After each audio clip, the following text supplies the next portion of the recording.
Hello and welcome, ladies and gentlemen, to the MotorMotion E-Series Mercury Walch TCR Cup. And we return here at MotorMotion E-Series for the last couple of rounds. We've got round 9 and round 10 left in Season 4.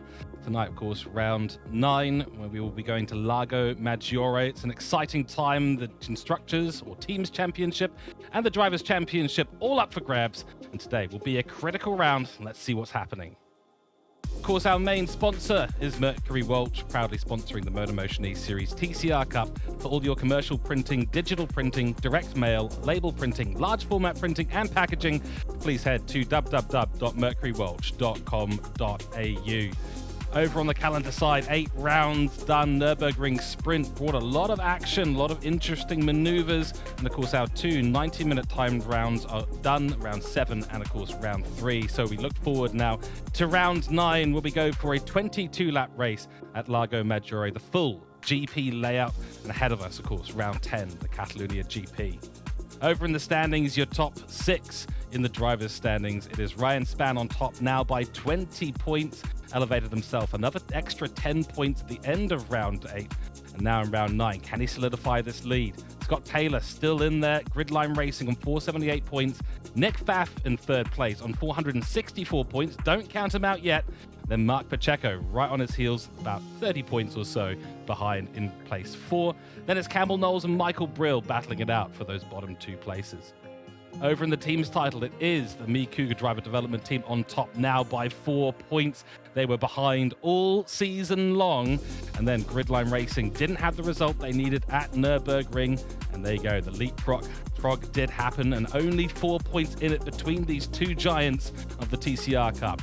Lightning Motorsport, with a great result, puts themselves 16 points ahead of Team 55, followed by Asta Racing and Team Caterpillar. It is absolutely all go here at the TCR Cup. We're very much looking forward to today's round at Lago Maggiore. It's time to get to the commentary. We'll see you over for Lobby 1.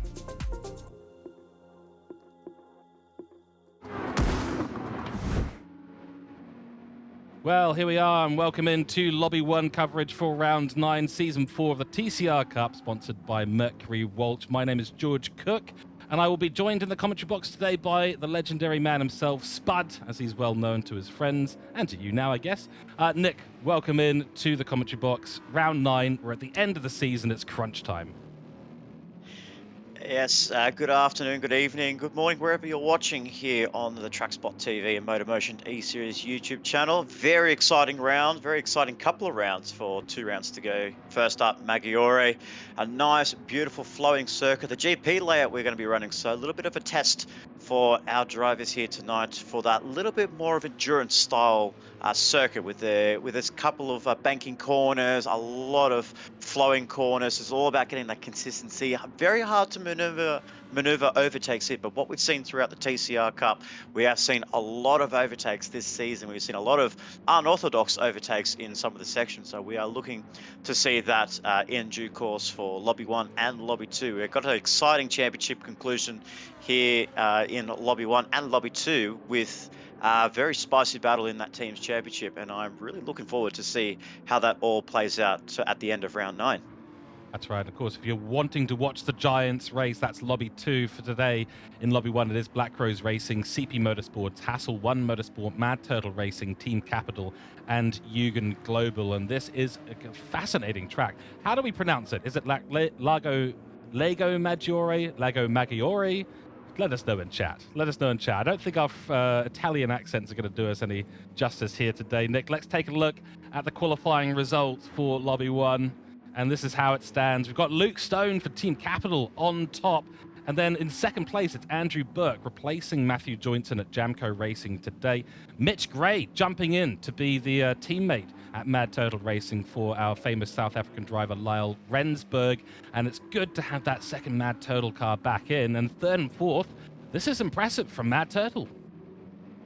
Yeah, we have seen a bit of some sparks in that Mad Turtle Racing camp when Mitch Gray has actually come into the lobby. He actually did win at Tokyo East, reminding our viewers, he actually won that race as a substitute driver. So he's done very well. He's a very handy driver. I know him very well throughout the racing leagues that he does throughout the working week. So I know Mitch Gray is a very fast driver, but we all know Luke Stone is the man when it comes to qualifying. He just needs to get that race pace sorted, because once he gets that race pace sorted, he's going to be able to cruise himself up and in first position and stay there for the rest of the race. But Andrew Burke, a late substitution for Matthew Joynson, that's a really impressive time on your debut here in the TCR Cup. Certainly is, and we'll be looking to see what Andrew can do out there today.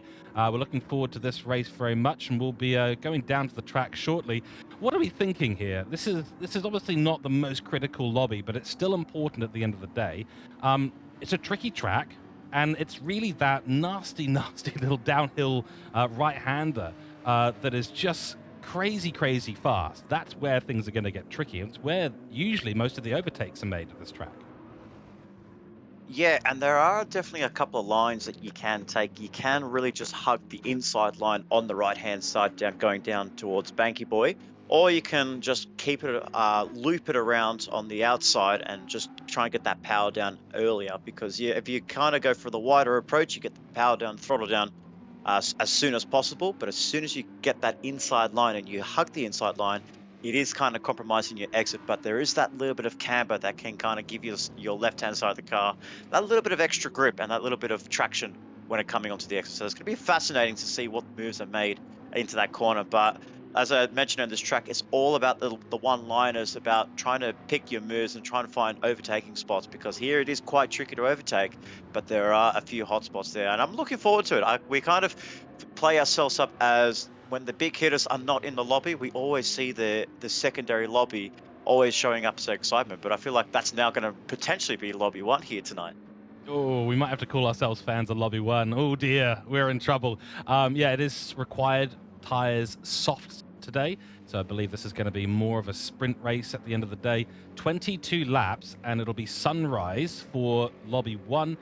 Lobby 2 will be a slightly different time of day. That will be late morning. So getting these softs up to temperature might be a little bit tricky, and the wear is obviously going to be quite significant. Lots of high-speed corners and flowing sections. We're looking through turn 6 through to turn 10. It's going to be a real tire chewer, that one. And of course, that braking zone down into turn 11, down the hill. The car's going to be bottoming out, and you're going to be using all that grip on the exit. Okay, we are ready now to head down to the grid and get this race started. We'll see you over there.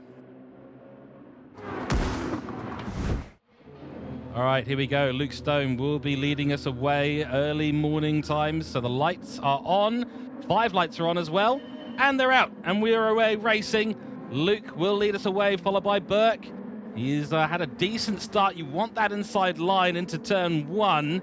And they're going to get it. Well, certainly Luke Stone will get it. Looks like Madness, who's Mitch Gray, jumping in for the Mad Turtle cars. Off to a good start as well. He's trying the line around the outside. That's rapidly going to become the inside again, but he's missed out on the acceleration. Still got a nose in there, though. So Gray and Andrew Burke debuting at the TCR Cup, having a mega fight there for the podium positions, kind of letting Luke Stone run away with this in the early part of this race. Behind them, P1 Skippy, Blue Dog, and Hasseldine all battling out at the back of the grid. Got 10 cars here today, and it's the inside line for Mitch Gray. He's going going to have it into turn 5. Bit of collision between the two, and he's forced across the apex, and looks like Andrew Burke's been forced out wide. It's spicy at the beginning as we head through the flowing section in turn 6. Yeah, great start there. That's the perfect launch that Luke Stone wanted. Had a little bit of that early pressure, that secondary phase on the start line really caught out Luke Stone a little bit, but he had the advantage of that inside line, and he managed to keep that car grip. And you can see there, he's definitely pulled a second and a half on the battle that Mitch Gray and Andrew Burke, the debutant for Jamco Racing Team, putting on a solid performance, a great qualifying performance, but now down into P3 and overtaken nice and early by Mitch Gray. The tyres that everyone is looking at to get their temperatures up is all that soft compound that we're looking for. As you see one of the CP cars go wide, and that is Aussie Heat, has run out onto the gravel trap, and that is the first major incident that we have so far in Lobby 1. Bit of hip and barge there in the opening stages of the race, but it is Luke Stone, the man that we think is going to be one of the key contenders in this victory here tonight, leading the way ahead of Mitch Gray and the debutant Andrew Burke. Here we go through my favourite section of the track, and that unfortunate incident for Aussie Heat put him quite a distance away from the rest of the pack. We know he's going to have some pace today in that CP Motorsports Honda Civic, but let's see if he's able to make that up across the rest of the race. I think everyone is on soft tyres to begin with, so they'll all get their mandatory out of the way. I do wonder if someone's thinking, hey, I wonder if I just, grab onto the mediums at some point through this race. I don't think that's the strategy. We've seen most of the way through this season that the soft, running as much on the soft tyre as possible is the ideal strategy. So let's keep an eye as we'll head through the field shortly. But the three-way battle at the top here for second place still going on. Jansen is in the mix as well, and he's trying to hunt down the Jamco Racing driver.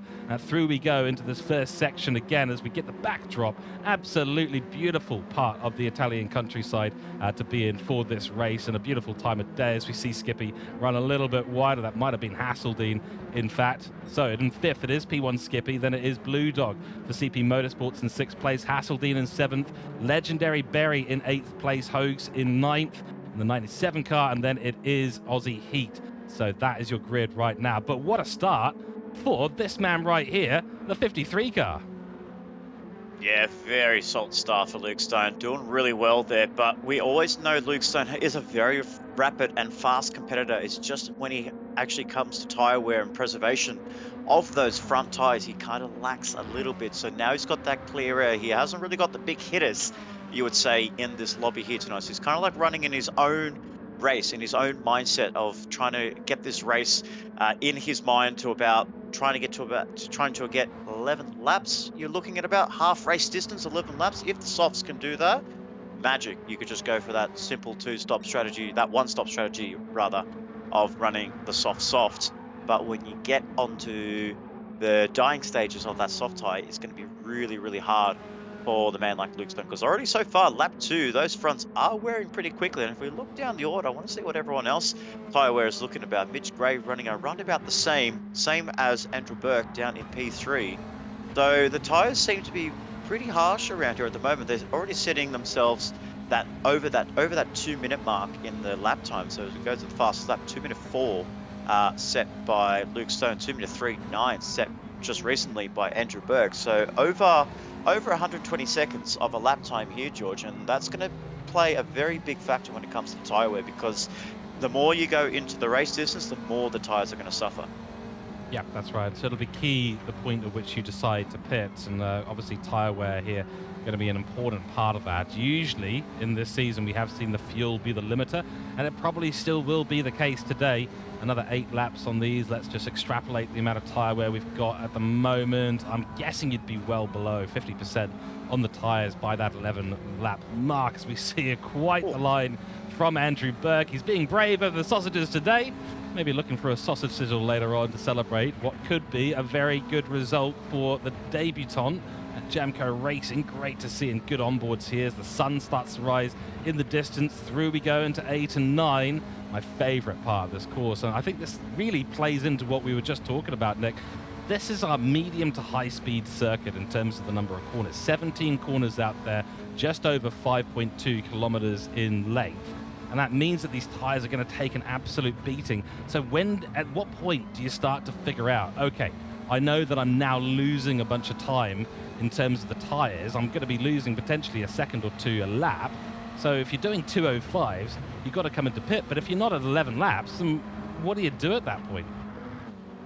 Yeah, exactly. It is the hard question, that one, because if we don't see anyone running on the racing medium tires, everyone is on the racing soft, so they all trying to go for that one-stop strategy, looking to get to that critical lap 11. But if they get before then, it's going to be big trouble, because then they are going to have to revert to the one-stop strategy, but they're going to have to be resorting themselves to be put on the medium tires, as Graham Splint is running now up into P5 after getting past Dave Chucky in the Hasselone Motorsports Honda Civic. So CP Motorsports driver up into fifth place with the two Hassel cars, sixth and seventh place, Legendary Birdie rounding up the top eight.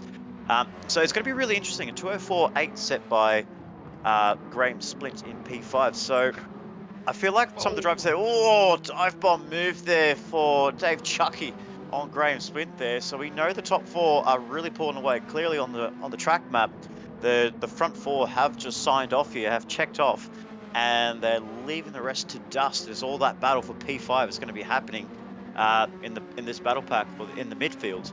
But I feel like when it comes to that tire wear strategy, it is going to be very tricky, because getting to lap 11 is one thing, but trying to keep those tires to live for 11 laps is going to be another question. You're looking around about that lap 1 second to a second and a half delta difference between your fastest lap and when it drops off the cliff. Yeah, let's see. Some interesting lines being taken by the number 15 car as he tries to make that attack back on the CP Motorsports driver ahead of him. And I tell you what, he's really cutting in the line on entry to the corner. I don't know if that's going to do much for his tire life at the end of the day, and he's obviously had that little bit of an accident. Neither car has picked up damage as a result, but it's a good overtaking opportunity.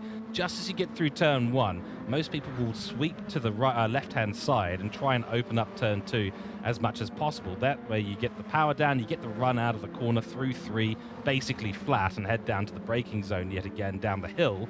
But I tell you what, it's an overtaking opportunity. You throw it down the inside through the apex, have a lot of apex speed, and then you've got yourself a position, almost certainly guaranteed. But Blue Dog was having absolutely none of that, and P1 Skippy is continuing the charge. Again, running the apex speed very, very high through here. So he'll be leaning on these tires quite a lot as we head through onto the fifth lap of this race.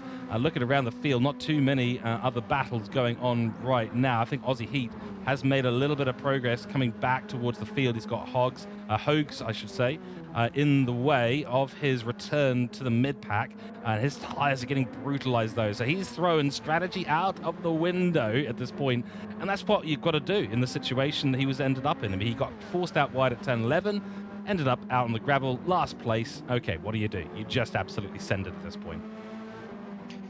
Yeah, I feel like that might be the motivation, but I feel like he knows he's got a bit of pace compared to Brett Hogan in P9. So he's going to try and really use that as much as he can, try and get to the back end of him. Once he's past him, he's got Legendary Berry a little bit further ahead in position 8. So using up those tires, and you can see, wow, the track limits is. And I feel like when it comes to Maggiore, and I was about to point out that this is really a circuit where you see the best of the best really hone in their lap times and really go for the ultimate lap guide when it comes to Lago Maggiore in the fictional track in GT7, which was introduced in GT Sport in the yesteryear. But when it comes to this kind of circuit, we do see a lot of interesting lines here, and you see some of the top elite drivers in the world in Gran Turismo 7. They are really honing in their lines perfectly. So we go on board with Hogan or Aussie Heaters. He's going for the inside move there. You can see there's a CP car going on the inside. This is what I brought up earlier in the broadcast. The inside line is obviously the best line to get into Banky Boy here, but with Hogan trying to outbrakes him a little bit, he can kind of hold it around the outside and gets that line. A little bit more traction there on the outside, but looks like with Aussie Heat, with that little bit of aggression, he just actually got the throttle down a lot sooner, runs it wide, going into this sweeping bend. It kind of compromises the entry into this corner here. In a faster car, you do get hampered, but with these slower, boxier cars, that is the Honda Civic for the TCR specifications, they can actually take the corners a little bit more with ease. One thing I've just noticed, Nick, is medium tires for Hogan. Oh, wow. Yeah, there you go. So that's definitely something different. So that's probably why he's down the order. So He's done over half fuel. He's got just less than half a fuel tank in his car. Is he going to actually make it to lap 11? Looking at that, I'm not sure. I mean, he might get just to that point, but why would you not be on the softs at this stage? It, yeah. If it you knew you had better tires, if you knew you had better fuel economy, especially in this race, yeah, the mediums could be an option, and then run for a short stint on the softs. But look at Aussie Heat's car, Blake Dirtson's car. That is over half wear. We're only on lap 6 or 12. When he gets to the halfway point, 4 track limits from Blake Dirts. This is absolutely incredible. He's Surprised teasing. He's teasing the stewards at this point. At some point, they're gonna slam the hammer down and say, "No, you know what? That's actually a penalty." It's pretty hard to do here, but you can get one. Yeah, but if you go on board here, if we try and get a quick on board here of Aussie Heat, looking through this section here, through the Slalom section, this is where a lot of drivers really go for the corner cuts. Yeah, they get their whole cars over the curbs there. These guys being aggressive right there, a little bit more to the right and a little bit more here to the left. You can really you're kind of like straight lining that slalom, those S's really fine, and it's about getting that foot down, getting the turn-in points perfectly. Unlike for myself on the D-pad on the controller, it is a little bit hard to get that maneuverability through that section, but when you're on the wheel, it does feel satisfying. Definitely, yeah. It's a really fun section. I love that section of track. You do need to be a little bit careful though, as we see Hogs try and make another counter move back on Aussie Heat as those tires start to degrade even further.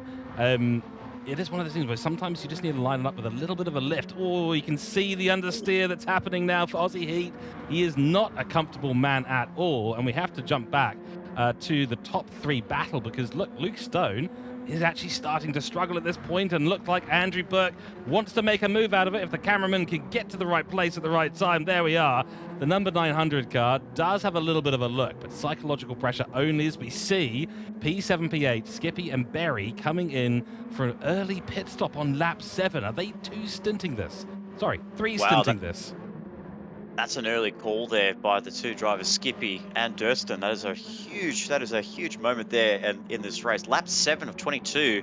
And we saw on the telemetry with Luke Stone's car, we saw the gap that he pulled in the opening few laps, but now the top 3 is only covered within 5/10 of a second with each other.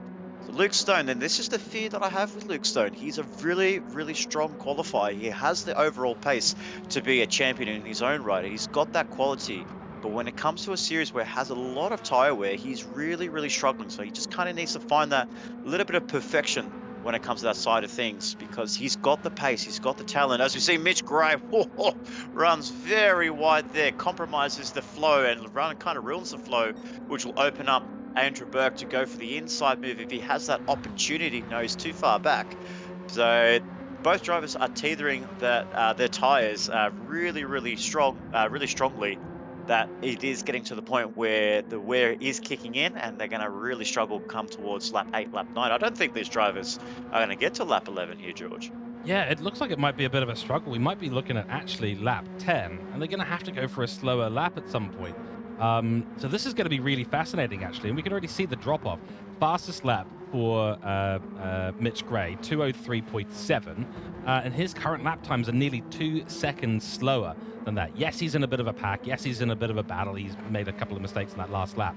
But this is what happens when the tires start to drop off a cliff like this. We're under 25% of fuel remaining in these cars. So looking at that, we're probably lap 10. They might just be able to squeeze onto that lap 11 and just try and get round, but I suspect they're going to be pitting at the end of lap 10, jumping into the pits and then starting lap 11, which is interesting because it means that they're not necessarily going to make it to the end of this race without that second pit stop, which could explain why we're seeing a number of drivers, Jansen now included in that, jumping into the pits a little bit earlier and trying to do this in 3 stints with 2 pit stops instead. And that might well be the play, because these guys are either going to have to drive very conservatively on this second stint and really extend it, or they're going to have to do a splash and dash at the end.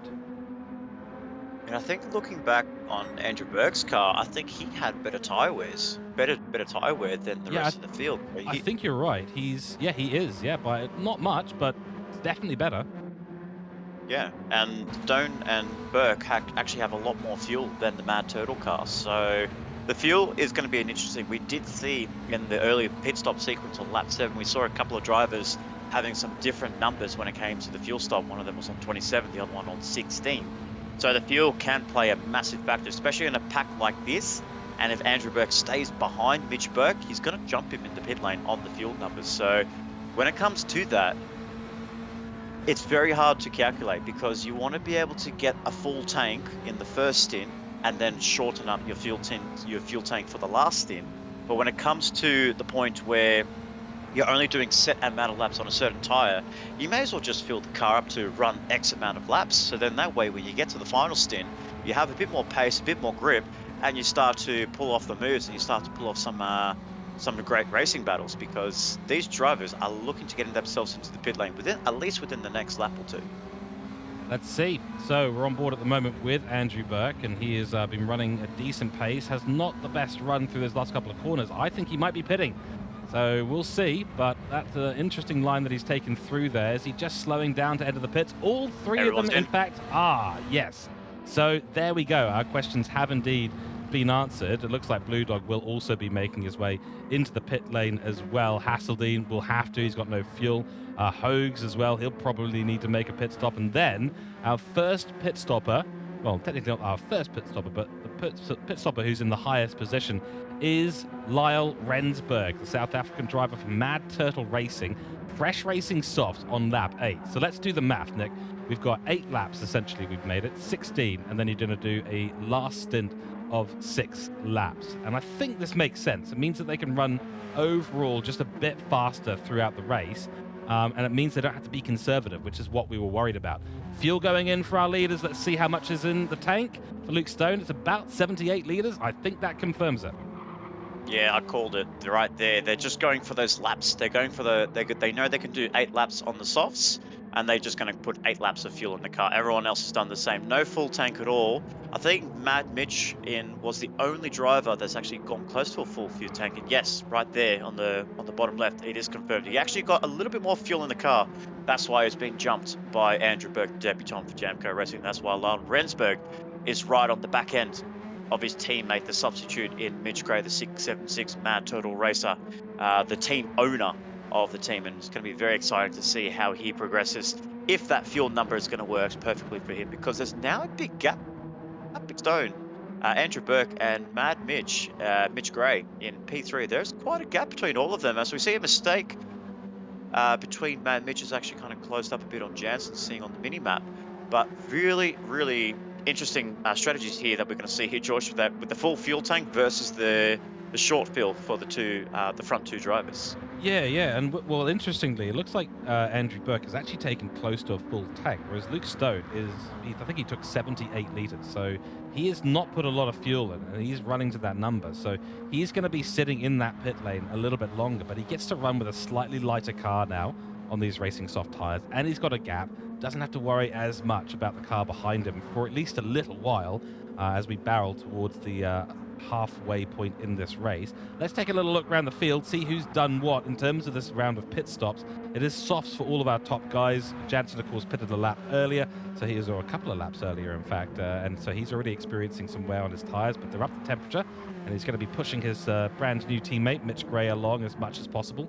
P1 Skippy decided to go for an interesting strategy here, which is don't change the tyres, but put in a bunch of fuel. So he has made a rather unfortunate error in this one, and he won't be skipping along particularly well on a set of tyres that is near death already.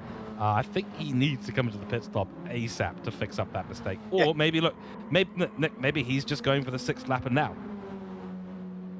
Yeah, I mean, so sure. I don't think that's going to be the wisest of strategies there. That little fringe of that little bit of white on his car on the fronts. I don't think that's going to last another 6 laps here, George. Unfortunately for him, it's going to get to about maybe the end of this lap, and then the Hassel One team are going to have to call it back to the pit lane. But I mean, how are you going to call? How are you going to call How's the team boss going to call his driver back into the pit lane? He's running on track. He's in P7. So what does he know? What does he know about the strategy? How is he going to get Dave Chucky to get back into the pit lane? I feel like a bit of a team error there and a bit of a misclick when it comes to the pit cycle. They just forgot to change tires, put all the fuel in, no worries at all. But when it comes to tires, it's a bit unlucky for him. It's very, very sad to see that did not work for him at all.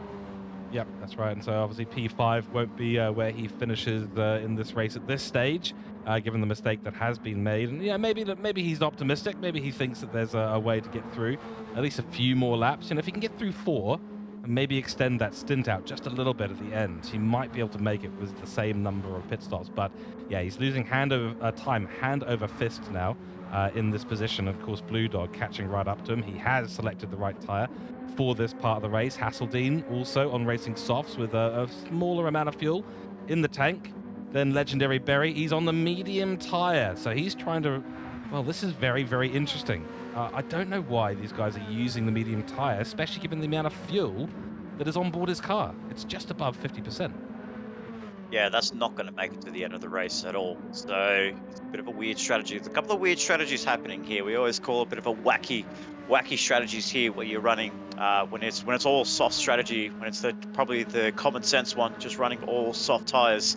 But then as you throw in a couple of X factors, that drivers running on the racing mediums and maybe thinking that their fuel can actually go a little bit longer than the half race distance, but that's not the case. Unfortunately, it hasn't run to that magic number to lap 11, and all the drivers are coming in with about 16, 8%, even on lap 8, lap 9. So it hasn't really made it work at all. Yeah, but the only advantage I can imagine is that you don't actually need to change the tires when you come in for your second stop. So maybe this is what they're thinking. Maybe they're thinking, okay, we can save ourselves a little bit of time without a tire change for the last stint.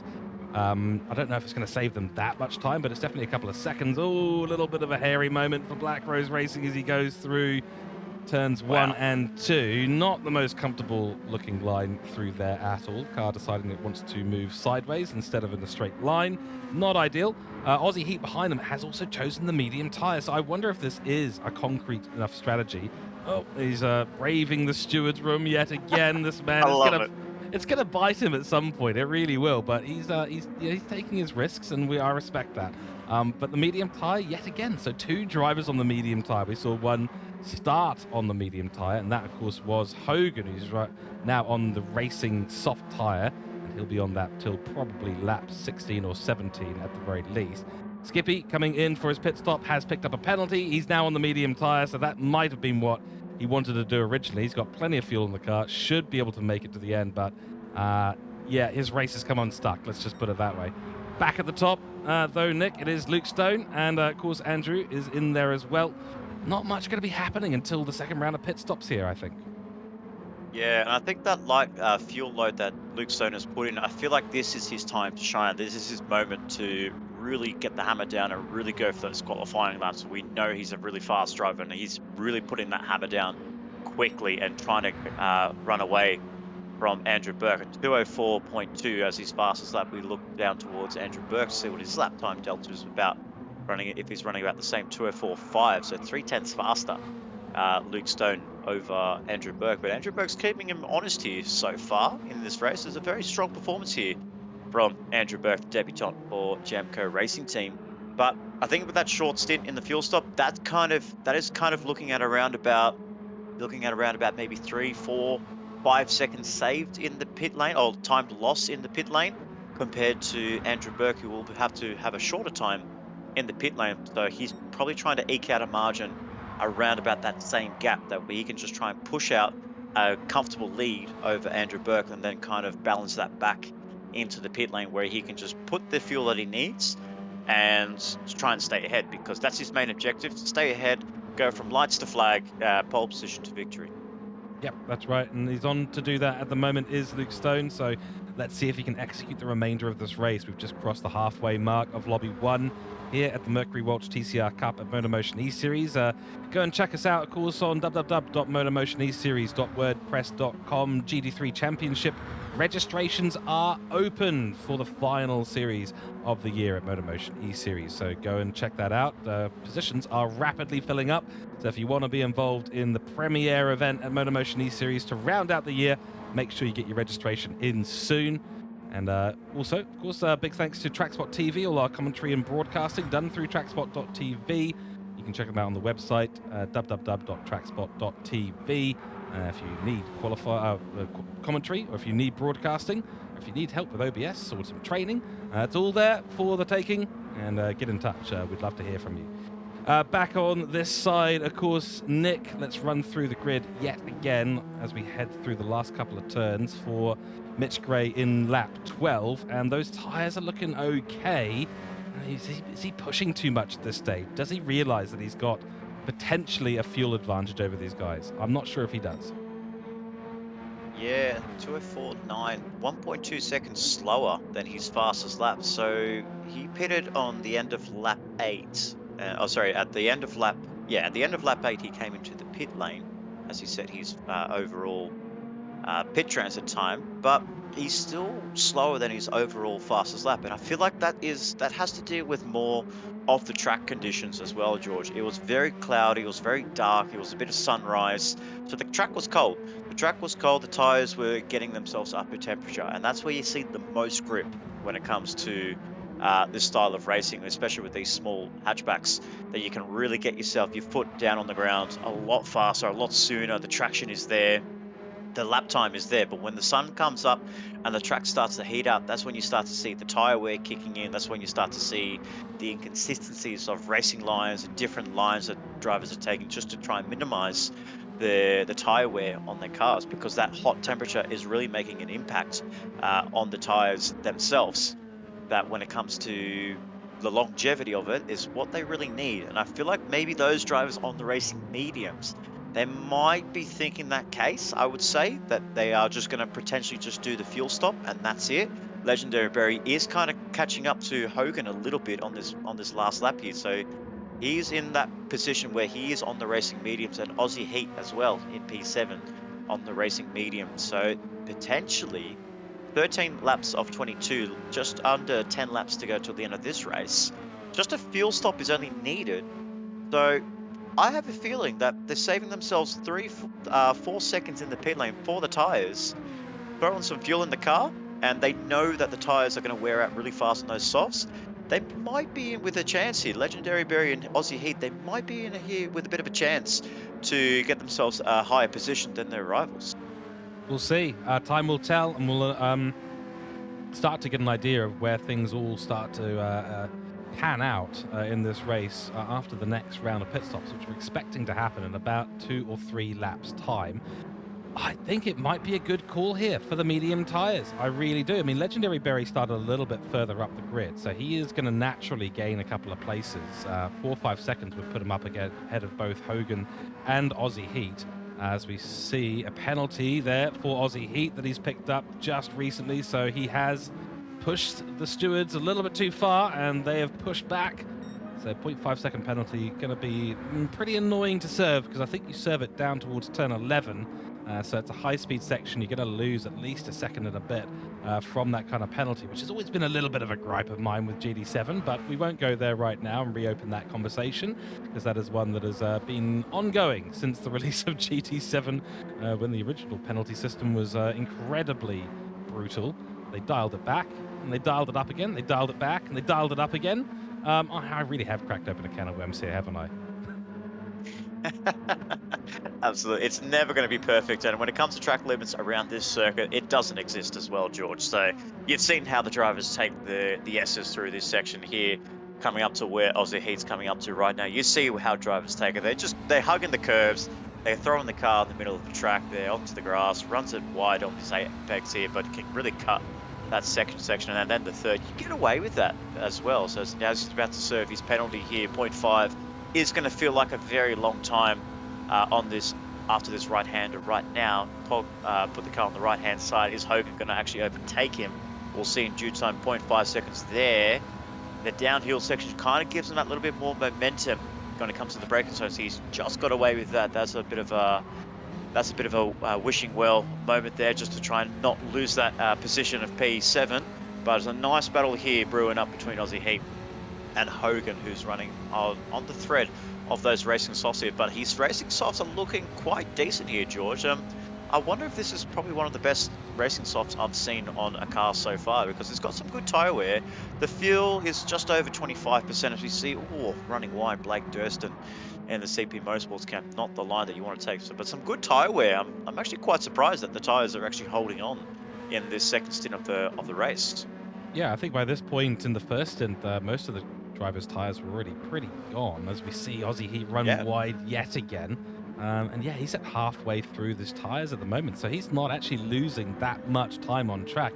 Just looking at his lap times, Nick, I think he's actually just been going a bit conservative. As we see a move down the inside, and the 97 car will have the outside line now for turn 2. Aussie Heat goes deep. Is there a switchback maneuver? There's a modicum, a small one, let's just call it that.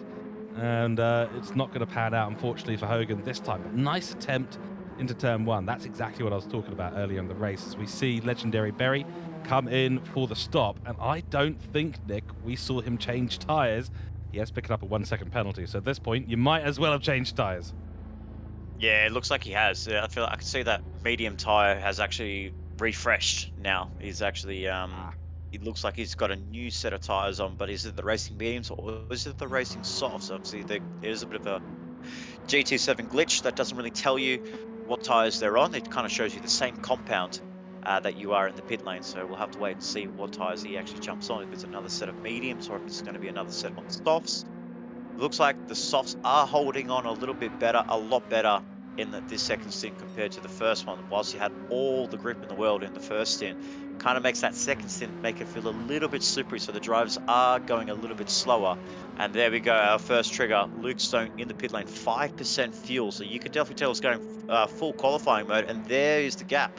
5 liters versus 14. Now, this is going to be critical, George, here. Mad Mitch, 18 liters of fuel. It's going to be close here. this is going to be very interesting. We know that Burke and Mitch both fueled up more. Of course, we see this battle between Hogan and Aussie Heat continue to heat up.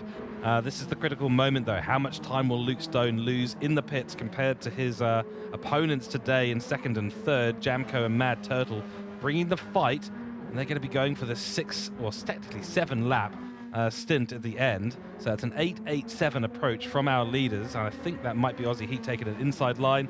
Is he coming into the pits as well?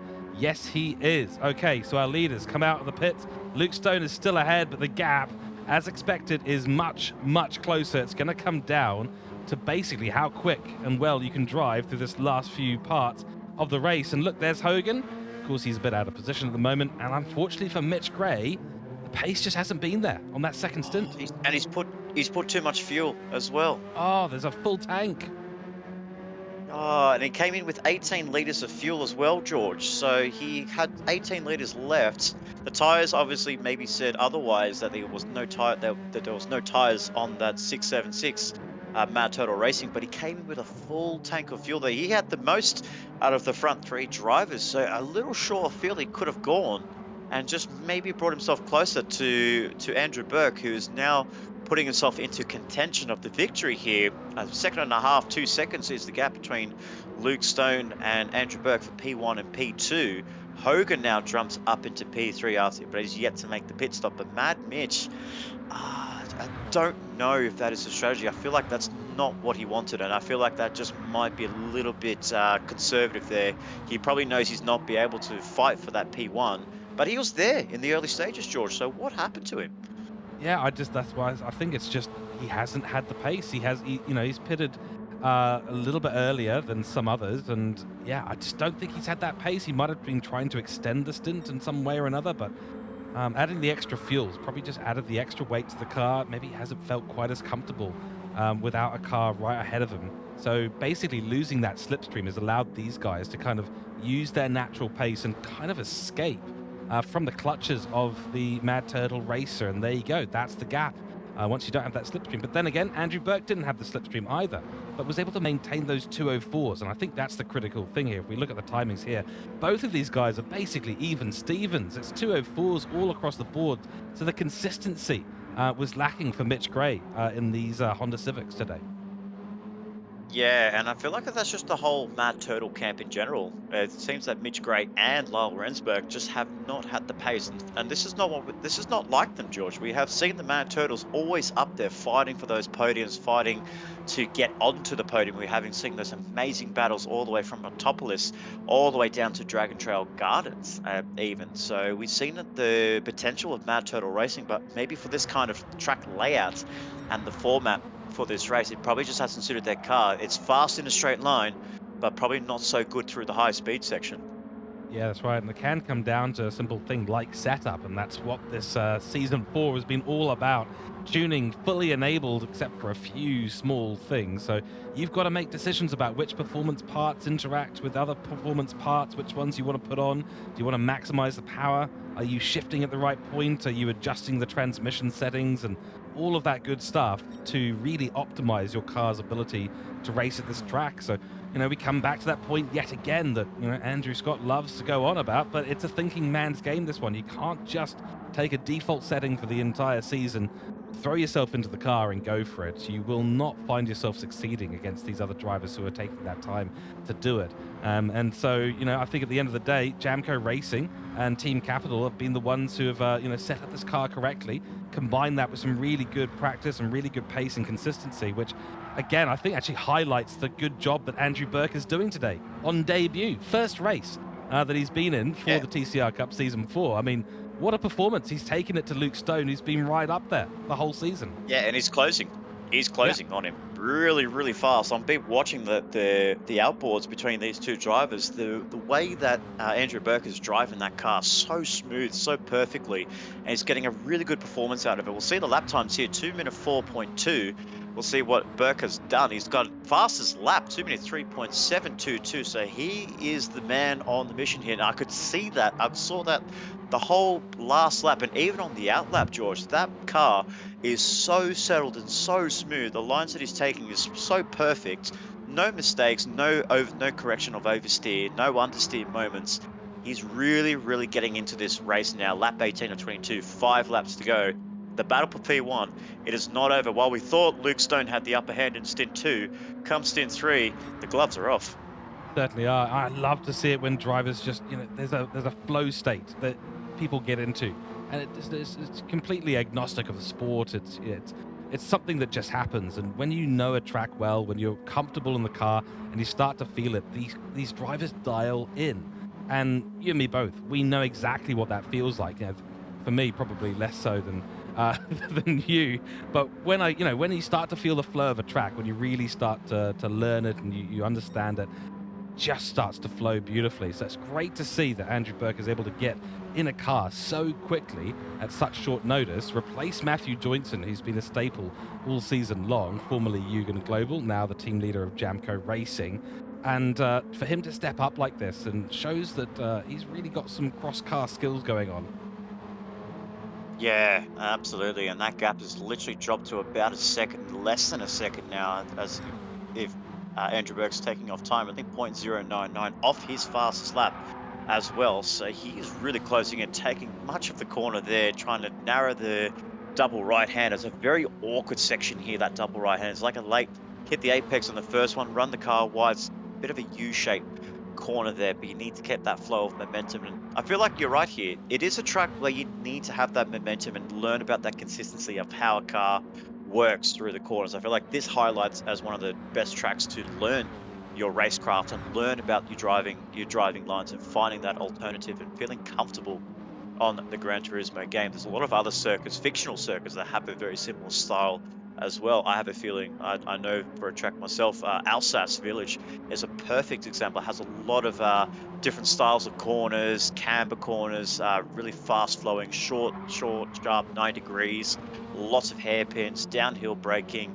It kind of ties in with Lago Maggiore as being that kind of circuits that it is for the drivers to learn and really build themselves that confidence when it comes to racing online.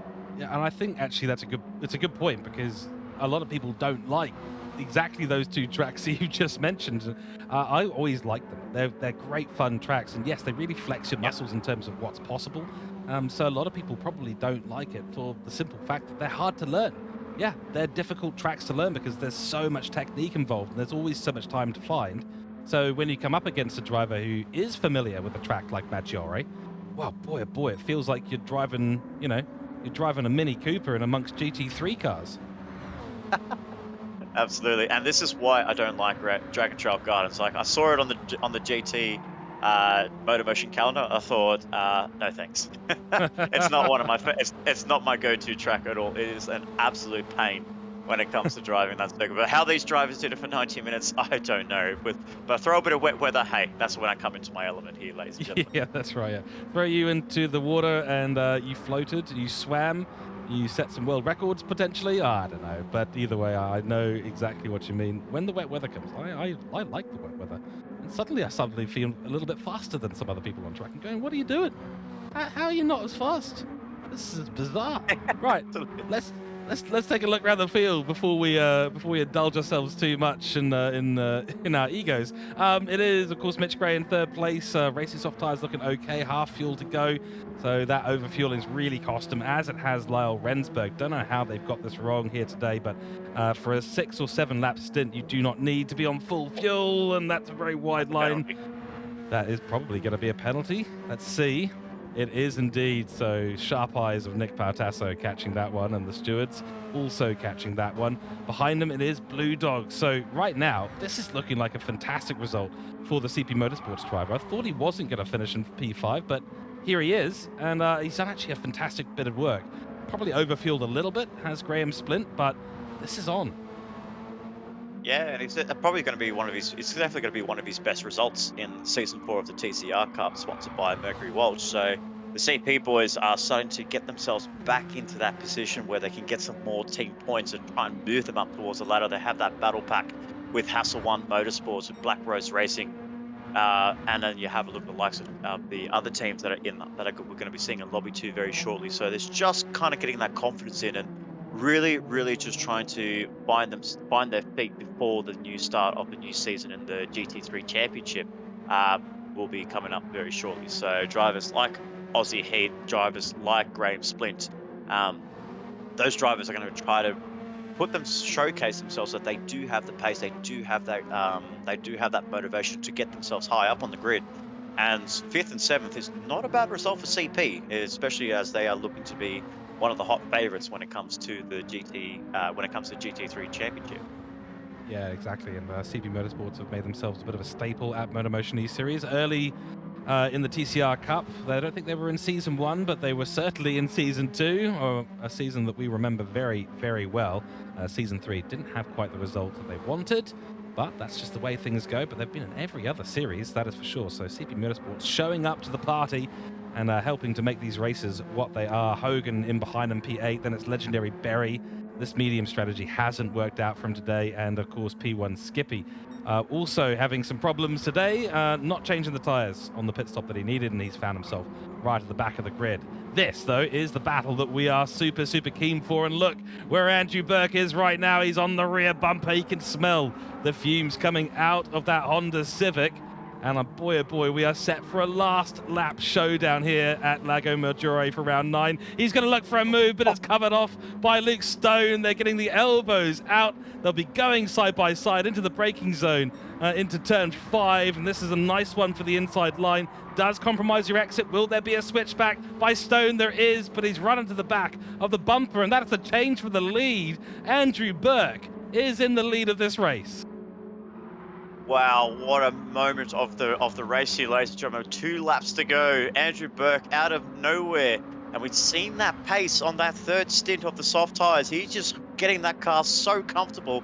But Luke Stone with that fast Team Capital Honda Civic is going to get right underneath that rear wing. It's going to go back down towards the inside as they go through Banky Boy. The 900 of Andrew Burke versus the 53 of Luke Stone for Team Capitals. They go down the inside. Burke breaks early, tries to go for the inside line, hunks it in, contact made, and he almost put him into the gravel trap there, but Burke has readdressed that very nicely there. So great racecraft there between the two drivers. Great respects of showmanship between those two, but the battle is not over here, George. It's just look faint left, faint right. Where is that line? Where is that next opportune moment here on this double right-hander? Potentially, Luke Stone has a bit of an oversteer moment, compromises his run into the second right-hander. Keep the car tight, try not to go over that sausage curb, otherwise, as we saw with Graham's, you do get that half-second penalty. Here we go. Into the final corner on the second to last lap. We're going to get the white flag out, and it's going to be the last lap showdown between Luke Stone and the debutant Andrew Burke coming in for Jamco Racing. Turn 1's an opportunity. He doesn't want to take it at this point. Bear in mind, Andrew Burke has the tyre advantage. He's been saving and driving beautifully on those tyres. No worries about the fuel for either driver at this stage. And this is going to be it. Turning into turn 3, then 4. Big right-hander, important corner of this to line it up, and it's a wide apex for Luke Stone, compromises him, and that'll compromise his run, of course, down to turn 5, which is where we saw this battle originate. So Andrew Burke is going to go for it, I suspect, but he's on the outside now, Nick. Yeah, that was a smart move there by Luke Stone, covered the inside, unlike what he did in the last stint, where he actually opened up the entry of the inside line and gave Andrew Burke that opportunity. So very smart driving there by Luke Stone. But through the S's for the final time, lap 22 of 22, Burke just needs to stay right put underneath that rear wing, just like what Luke Stone did. Luke Stone has a moment there on one of the corners there. They're both running wide. There's their grip limited, these two cars, and it is coming down to the final lap. They're side by side going down towards Banky Boy for the final time. Luke Stone goes hard right. He covers that inside line. It's about getting it. Who's going to have the braking performance here? Will Luke Stone keep P1? Will Andrew Burke go deeper? He does. He runs around the outside. Does he get the traction down? No. Luke Stone holds on to that perfectly, and he's still got a few more corners to go as Andrew Burke here opens up that inside line. Luke Stone actually gives him the racing room there. There is contact again between the two drivers. They're not giving up without a fight here, with a few more corners to go here, George. And my goodness, has Luke Stone got to hold on? He's got to hold on. He's got to hold fast. He's got to hold tight. Hope that he's strapped into that car well, because now the attack is going to come again from Andrew Burke. He's going to try maybe around the outside again. It's going to be an optimistic move. It's covered off by Luke Stone, and this might be it. It might all be done now, but this is the last corner battle between these two drivers. 2 laps this has been going on, and Luke Stone is going to hold on and take the checkered flag. Fantastic stuff at the end of Lobby 1. And Andrew Burke on debut. What an absolute show this man has put on for us, pushing Luke Stone all the way to the end. Meanwhile, Jansen moves ahead of his teammate for 3rd position, the last podium position, and Mitch Gray will have to be consoled with a 4th position. Very good on debut as well. A Mad Turtle nearly getting that extra team points with 2 in the top 3, but it wasn't going to be today. Oh boy, Nick, let's head to our final results and start to digest what was an absolutely brilliant showdown at the end.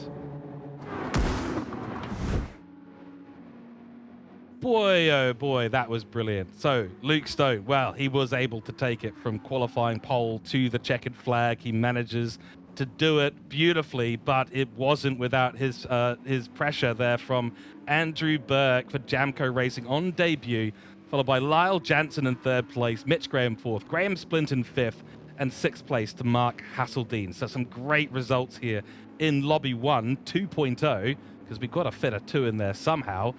Brilliant racing at the end there. That battle for P1, oh, give me that any day of the week.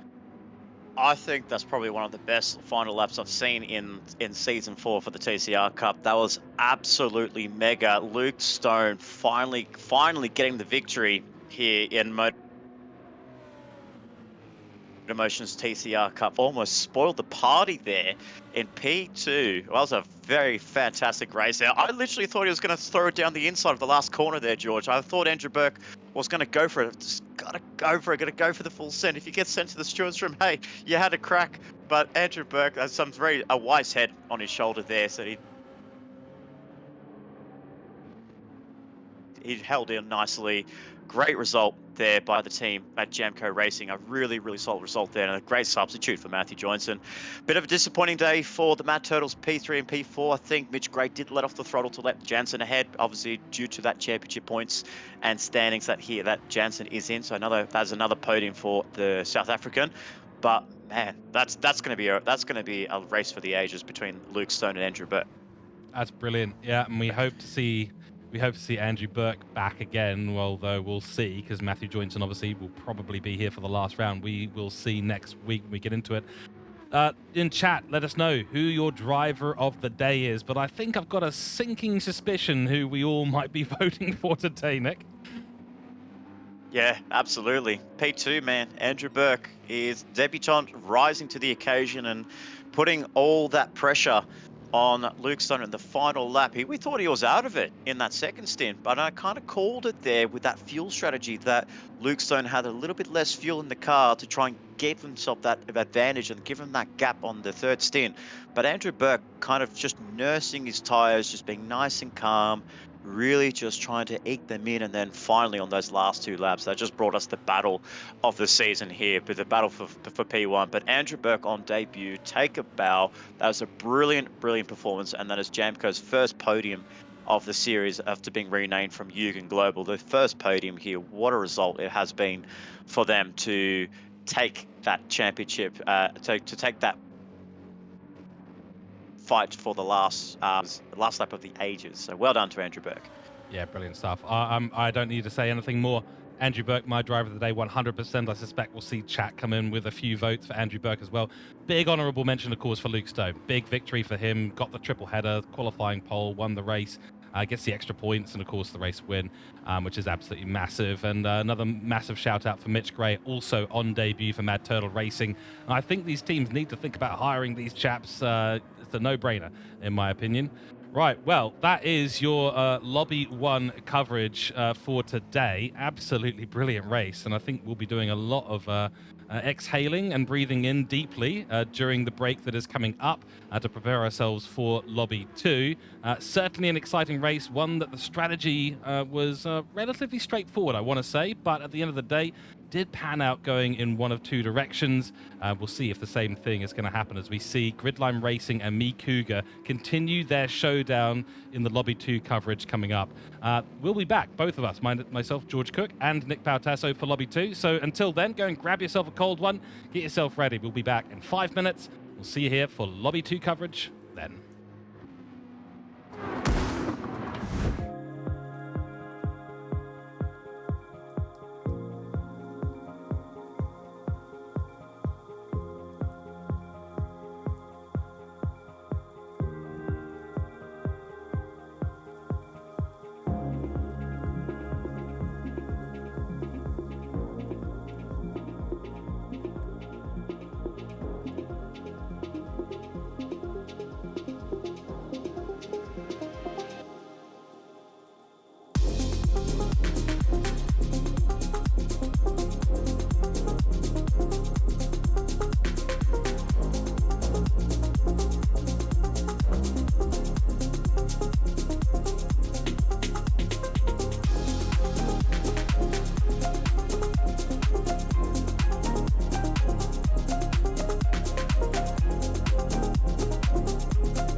Welcome back to the MotorMotion E-Series Mercury Walch TCR Cup, and what a showdown we had in Lobby 1.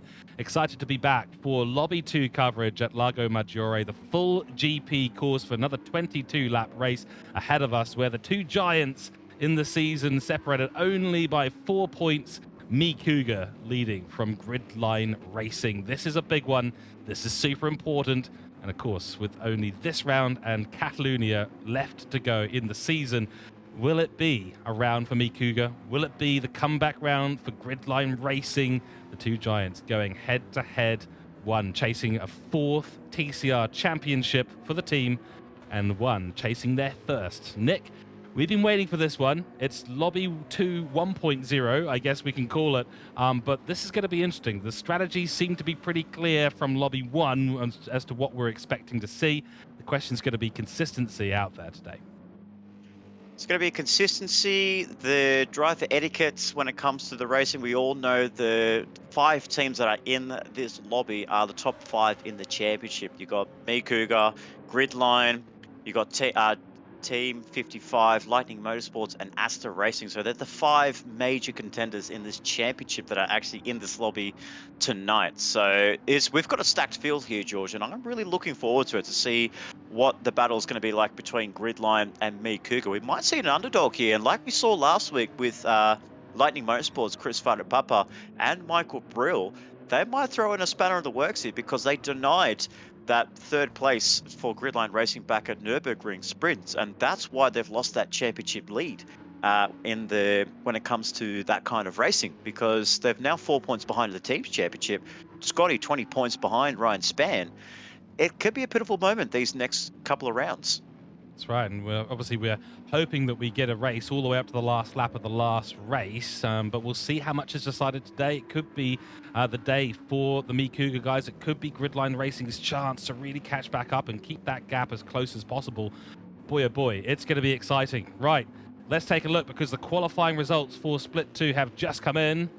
And this is how it shapes up, and we've got a very close gap at the top, and someone is the meat in the sandwich between the Cooke drivers, and yet again, it's Nick Pfaff. So Ryan Spann is on pole position. That's an extra 2 points going his way regardless, so Scott Taylor will not be happy about that. He's 4/10 from the lead as Scott Taylor as well in terms of the qualifying result, so that's not as big a gap as we saw at Nürburgring GP course. Andrew Scott in 3rd place, Nick Pfaff in 2nd, and of course Ryan on top. Not separated by a lot here, 4/10 across the top 4, but this is not how Gridline Racing would want this to be starting at the beginning of the race. No, definitely not. And Nick Pfaff, like, just the cork in the bottle there, he's fighting for P3 in this championship as well. So, yeah, P3 in this championship because he's got a contender in Mark Pacheco right behind. So him getting into P2 is a very, very strong position as well. So we see Nick Pfaff. This is how we always see Nick Pfaff. He's a very fast driver. He's very strong in qualifying. He's always strong in the race as well. But when it comes to that race with Cooke and Gridline Racing, he's always been 3rd best when it comes to that battle pack. He's now the meat in the sandwich, as you said, P2.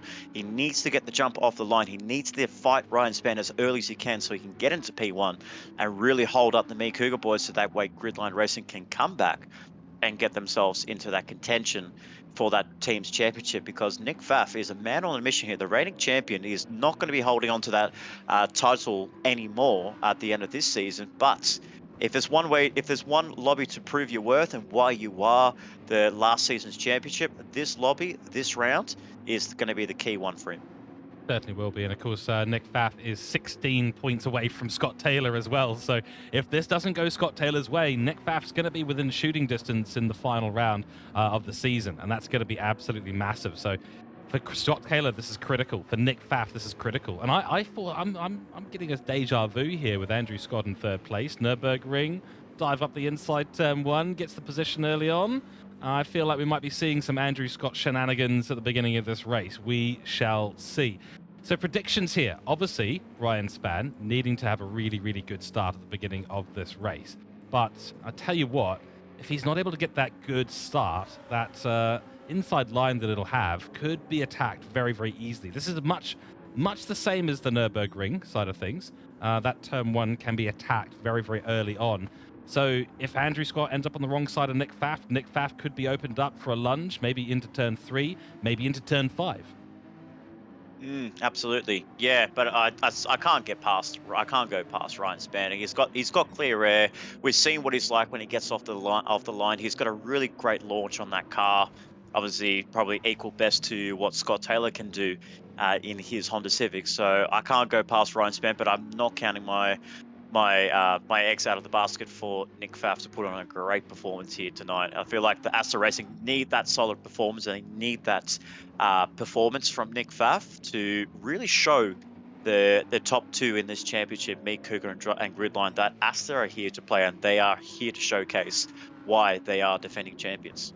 It's absolutely fantastic. We're looking forward to this race very, very much. We hope that you are too, watching on the YouTube channels on MotorMotion E-Series and also the TrackSpot TV YouTubes. Let's get down there, because I'm hearing that the cars are on the grid and they're ready to go racing, and so are we. Here we are, Ryan Spann on top. Lights will be going on. We're keen to see what's going to happen.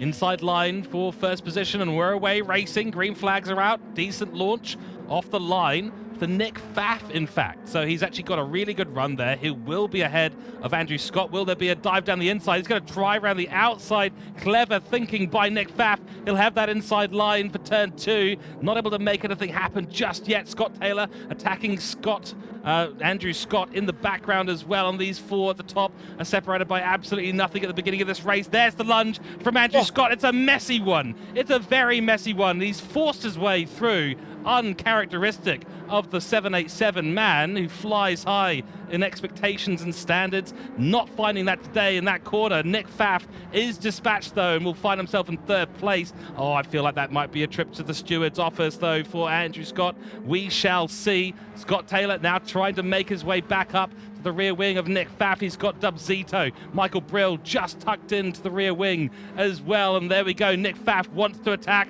He wants to have this back. And P2 is what he wants. He wants to be attacking Ryan Spann. Through we go. And 2-second penalty. Oh! He's cut the corner. Nick Pfaff has taken himself out of this race. No, that is not what he wanted after that contact that he had with Ando Scott. Very forceful move by the 787, but he needed to make that move. That was a critical point of this race to get past number 1 and protect his teammate, because he's got Scott Taylor down in P4, and we've got Dubzito and Michael Brill, who's on the roll of his life. The performance that he has got in that number 12 Lightning and Motorsports, he's going to be hot on the heels of Scott Taylor's gridline racing. You can see there the line that he's taking has actually brought him closer towards Scott Taylor in P4, but that is a huge blow for Nick Pfaff. 2 seconds, and he was absolutely fuming. I wouldn't want to be in the earpiece of Nick Pfaff's radio there, who absolutely off chops when it comes to the onboard commentary that he must have given on Ando Scott on that move, and especially that 2 seconds. That's going to be huge here, George. But I'll tell you what, not as huge as what I'm seeing on the grid here right now. And there is a familiar name that is not here, and it is the second gridline car. What has happened? Does look like that is the case. We'll do a quick flick through and just see that that is the case. It is the case. Mark Pacheco is not on the grid today. So Gridline Racing down one driver, and although they haven't worked together as well as we've seen the Cougars do this season, that would have been critical for his race to have Pacheco up here and battling, because they're going to find that third place driver dropping out of this battle in a few corners time. Michael Brill still in this, and Scott Taylor will want to be finding some good pace. He is, got purple in sector 1, that is lap 2, so it doesn't really mean that much at the end of the day. And look at this, Ryan Spann not really finding the pace at the top. No, absolutely not. And he's kind of just holding the pack up a bit. He just doesn't really want to stretch the tires. And we know me, Cougar, do so well when it comes to numbers and when it comes to strategy.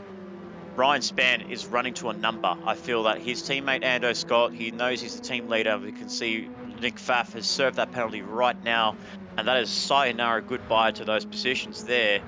Loses that position to Scott Taylor and Michael Brill, but I feel like Ryan Spann is just running to that number. We've seen that throughout the whole season as well, that he's not really pushing the car to its absolute limit. He knows he learns very well from Ando Scott that listen to your tires, just run to a number, don't push the tires, don't push the car too much because later in the race it's going to become critical. And that's what these guys do so well. This is why they're 3 times championship, looking to go 4 times. And it is a potential here, George, because if there's only one gridline racing car on track and there's two Me Cougars and they're both the full-time drivers, it's going to go for a huge swing in this championship potentially if one of these drivers does not get a disconnect. Yeah, well, that's it. I mean, yeah, unlikely to have these guys disconnect. We rarely see that in GD7 these days. And I'll tell you what, this is massive championship news for the team's title. So Mark Pacheco not being able to attend has really thrown Meek Cougar forward in this championship already, regardless of where they end up finishing. They could have Gridline Racing's Scotty finish on pole position. It wouldn't matter at this stage. They're going to be ahead. They're going to get those extra points. So big switch up already, and we weren't informed of that in our information for the commentary today for Lobby 2, so we had no idea. Suddenly we get on grid and Mark Pacheco spotted to be missing by Nick Pautasso, and he's absolutely right as we see Andrew Scott go purple yet again. Scott Taylor was actually making a bit of progress, but yeah, once again we talk about the tyre. Pretty even Stevens at this stage. I think we'll see that Scott Taylor is using a bit more of the tyre. He wants to be within the slipstream range of Andrew Scott. He wants to be able to attack, but now the Me Cougars can work together. Andrew Scott can back up Scott Taylor as much as he likes in this race. Yeah, and I can see the grid there. Like between the first car, Ryan Spann, to the last car, Troy Britnell in 10th place, they're all quite close to each other, I would say. So it's a little bit more condensed in this lobby compared to what we saw in Lobby 2, where it's a little bit more spread out amongst the drivers. Michael Brill, P4, Nick Pfaff has dropped down to P5, ahead of his teammate Shane Addard in P6, Chris Papa in 7th, and we have Nick Roberts in Spark, the lonesome of Rusty Nuts Racing, in position 8, and then Campbell Knowles in P9 with his teammate in P10, and he's on the racing mediums too here, George. This is we have seen this strategy with Campbell Knowles. This is not the first time we've seen a strategy like this from the man in the team 55 38. Yeah, we have seen this before, but I think given what we've seen in Lobby 1, I don't think the mediums really helped. And we know that the strategy here is do 2 stints on the medium tyre and just do a refuel. You save yourself a little bit of time, but for what cost? The deficit per lap is going to be absolutely massive. I mean, they're right there at the moment. Is it both of them on the medium tyres? No, Troy Britnell's on the soft tyre. So alternate strategies yet again as we see Spark put more pressure onto the back of Chris Papa as Shane Attard has a moment into turn 1, exposes himself for a potential overtake by Chris Papa, who's on a bit of a roll right now. Soft tyres for all 3 of these cars in the battle right now. Hard on the brakes and a big turn in for Shane Attard as they head through turn 4. Now down the road towards turn 5. Battle at the top. Still even Stevens. Great shot from the camera there. We see all the battles in a row. We've got 3 battles of 3 drivers happening right now on screen. Pfaff needs to be catching up to the back of Michael Brill. He's doing that very nicely. But I'm still just reeling from what's happened early on. The red mist descended for Nick Pfaff just a little bit. Cut a corner just ever so slightly too much to try and attack Andrew Scott. Try and put him offline. Didn't work out, and the 2-second penalty, boy oh boy. And for Scott Taylor, look, he's got the position, Nick, but I don't think that's something he'd want to have seen. No, absolutely not. He wanted to actually fight that. You know, there's one thing about taking a position away from someone that serves a penalty. Yes, it is an advantage, as we see Nick Pfaff throw the car down the inside. Nicely done there. No fighting from Michael Brill whatsoever. He knows he's not in that championship predicament when it comes to fighting for overall positions. But I kind of feel like as a driver, when you see that, when you see someone taking a second or a 2-second penalty, yes, you get the position, but you feel bad because it's not because you get a position, but they've worked so hard to be in that position that they got. One slight corner cut, yeah, yes, you get punished by the GT7 stewards, but it's so much more satisfying when you actually get the overtake done. And like we saw with Nick Pfaff on Michael Brill, that was a really nice move down the inside through Banky Boy. And even now, Nick Roberts in Spark trying to get a pass on Chris Papa in the 35 Lightning Motorsports entries. You see as we go on board with the Rusty Nuts Racing. He's going to throw it down the inside, potentially to lap one, into turn one rather. Lap 5 for 22, throws it down the inside. A nice solid move there. Gets the car stopped, but loses that position. So nice racing between the two there. And that's what I mean. You have to work for those positions. As we see Pautasso run very wide. You're going to have dirty tires coming into this left-hander. You can see that understeer, that natural understeer of dirty tires, going to help compromise him a little bit in this corner as well. And Nick Roberts is going to try to get himself back down the inside here. Don't throw the car down too early and too late, because a dive bomb move is one thing, but executing is another one. It's the famous Daniel Ricciardo saying, just lick the stamp and send it. But you need to be able to send it in the right way possible. And I feel like for Nick Pfaff, it didn't seem the case with him and Ando Scott in the early laps. Yeah, that's right. I mean, we'll have to revisit that incident, of course, in turn 3, I believe it was, and Andrew Scott just absolutely sent it up the inside. And, you know, there was a car turning in at that stage. It's a very short run between 2 and 3, and yeah, suddenly there was contact, and Andrew decided he didn't want to yield the position there, and Nick Pfaff had to take the corner at some point. So we'll reserve our judgment, of course, here in the comms box, but the stewards, I'm sure, will be all over that incident. They may well just call it a racing incident at the end of the day. This is sometimes what happens in racing, and sometimes what happens in TCR Cup. Yes, we are still on board with Roberts at the moment, and Chris Pautasso executing some great racing stunts as we head back to the top battle, where Scott Taylor is continuing to put the pressure on and trying to get past Andrew Scott. Let's see how successful he is. Andrew will, of course, be hoping that Ryan Spann can make some progress and really go for it, but I'm just looking at the tyre differences there. Scott Taylor's actually running really, really well right now and has the fastest lap of the race, so the battle is certainly on.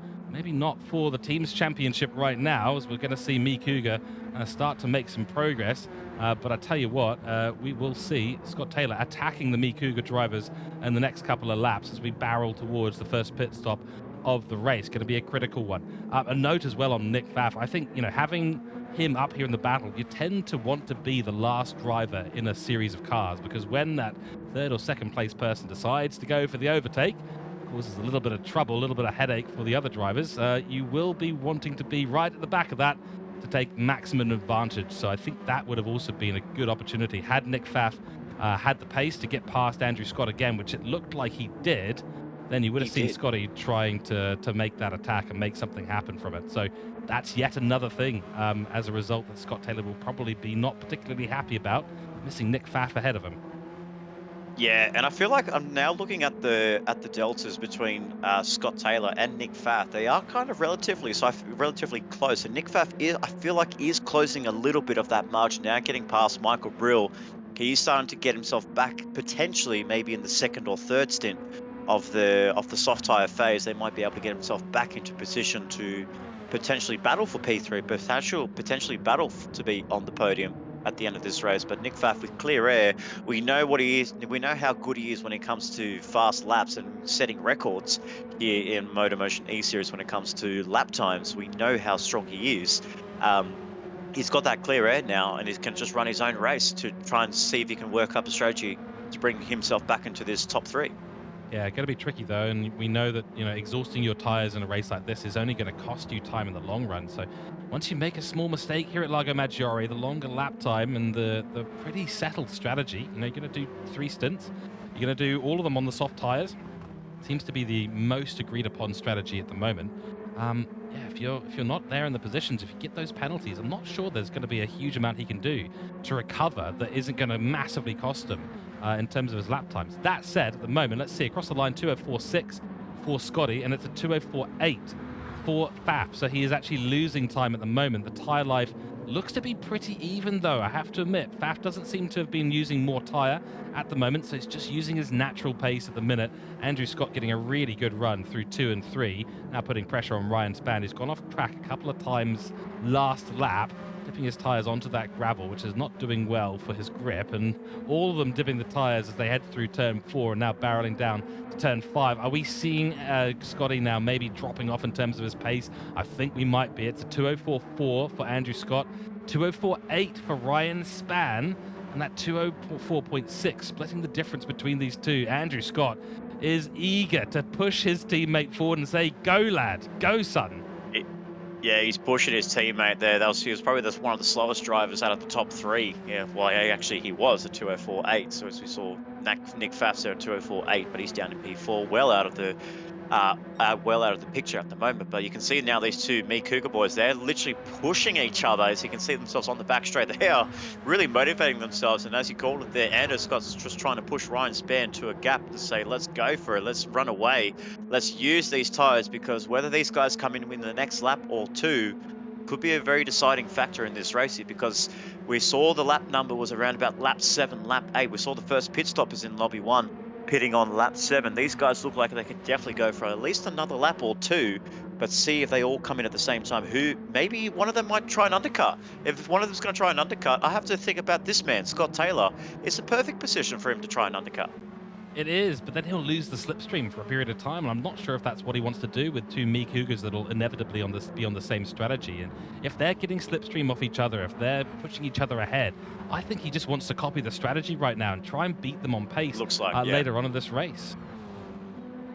Yeah, and then you can just see there, just the point was taken out of my mouth there. Just I was trying to hype up Scott Taylor to try something different. Why not? Try something. Try something. You know what? I Dovzita's now the respect it. first one in the pit lane. Yeah, I Dovzita's respect it. now the one in the pit lane. Yeah, and maybe look, maybe Michael Brill can bring something to the party here. I think Nick Pfaff is the key guy to be looking at an undercut strategy. You know, he's obviously got the pace. On fresh tires, he's going to be flying. These guys are working to a number, so you want to try and disrupt that. So I think it's a valid point that you made. I think it might just be that Nick Pfaff needs to be the one to try and execute that.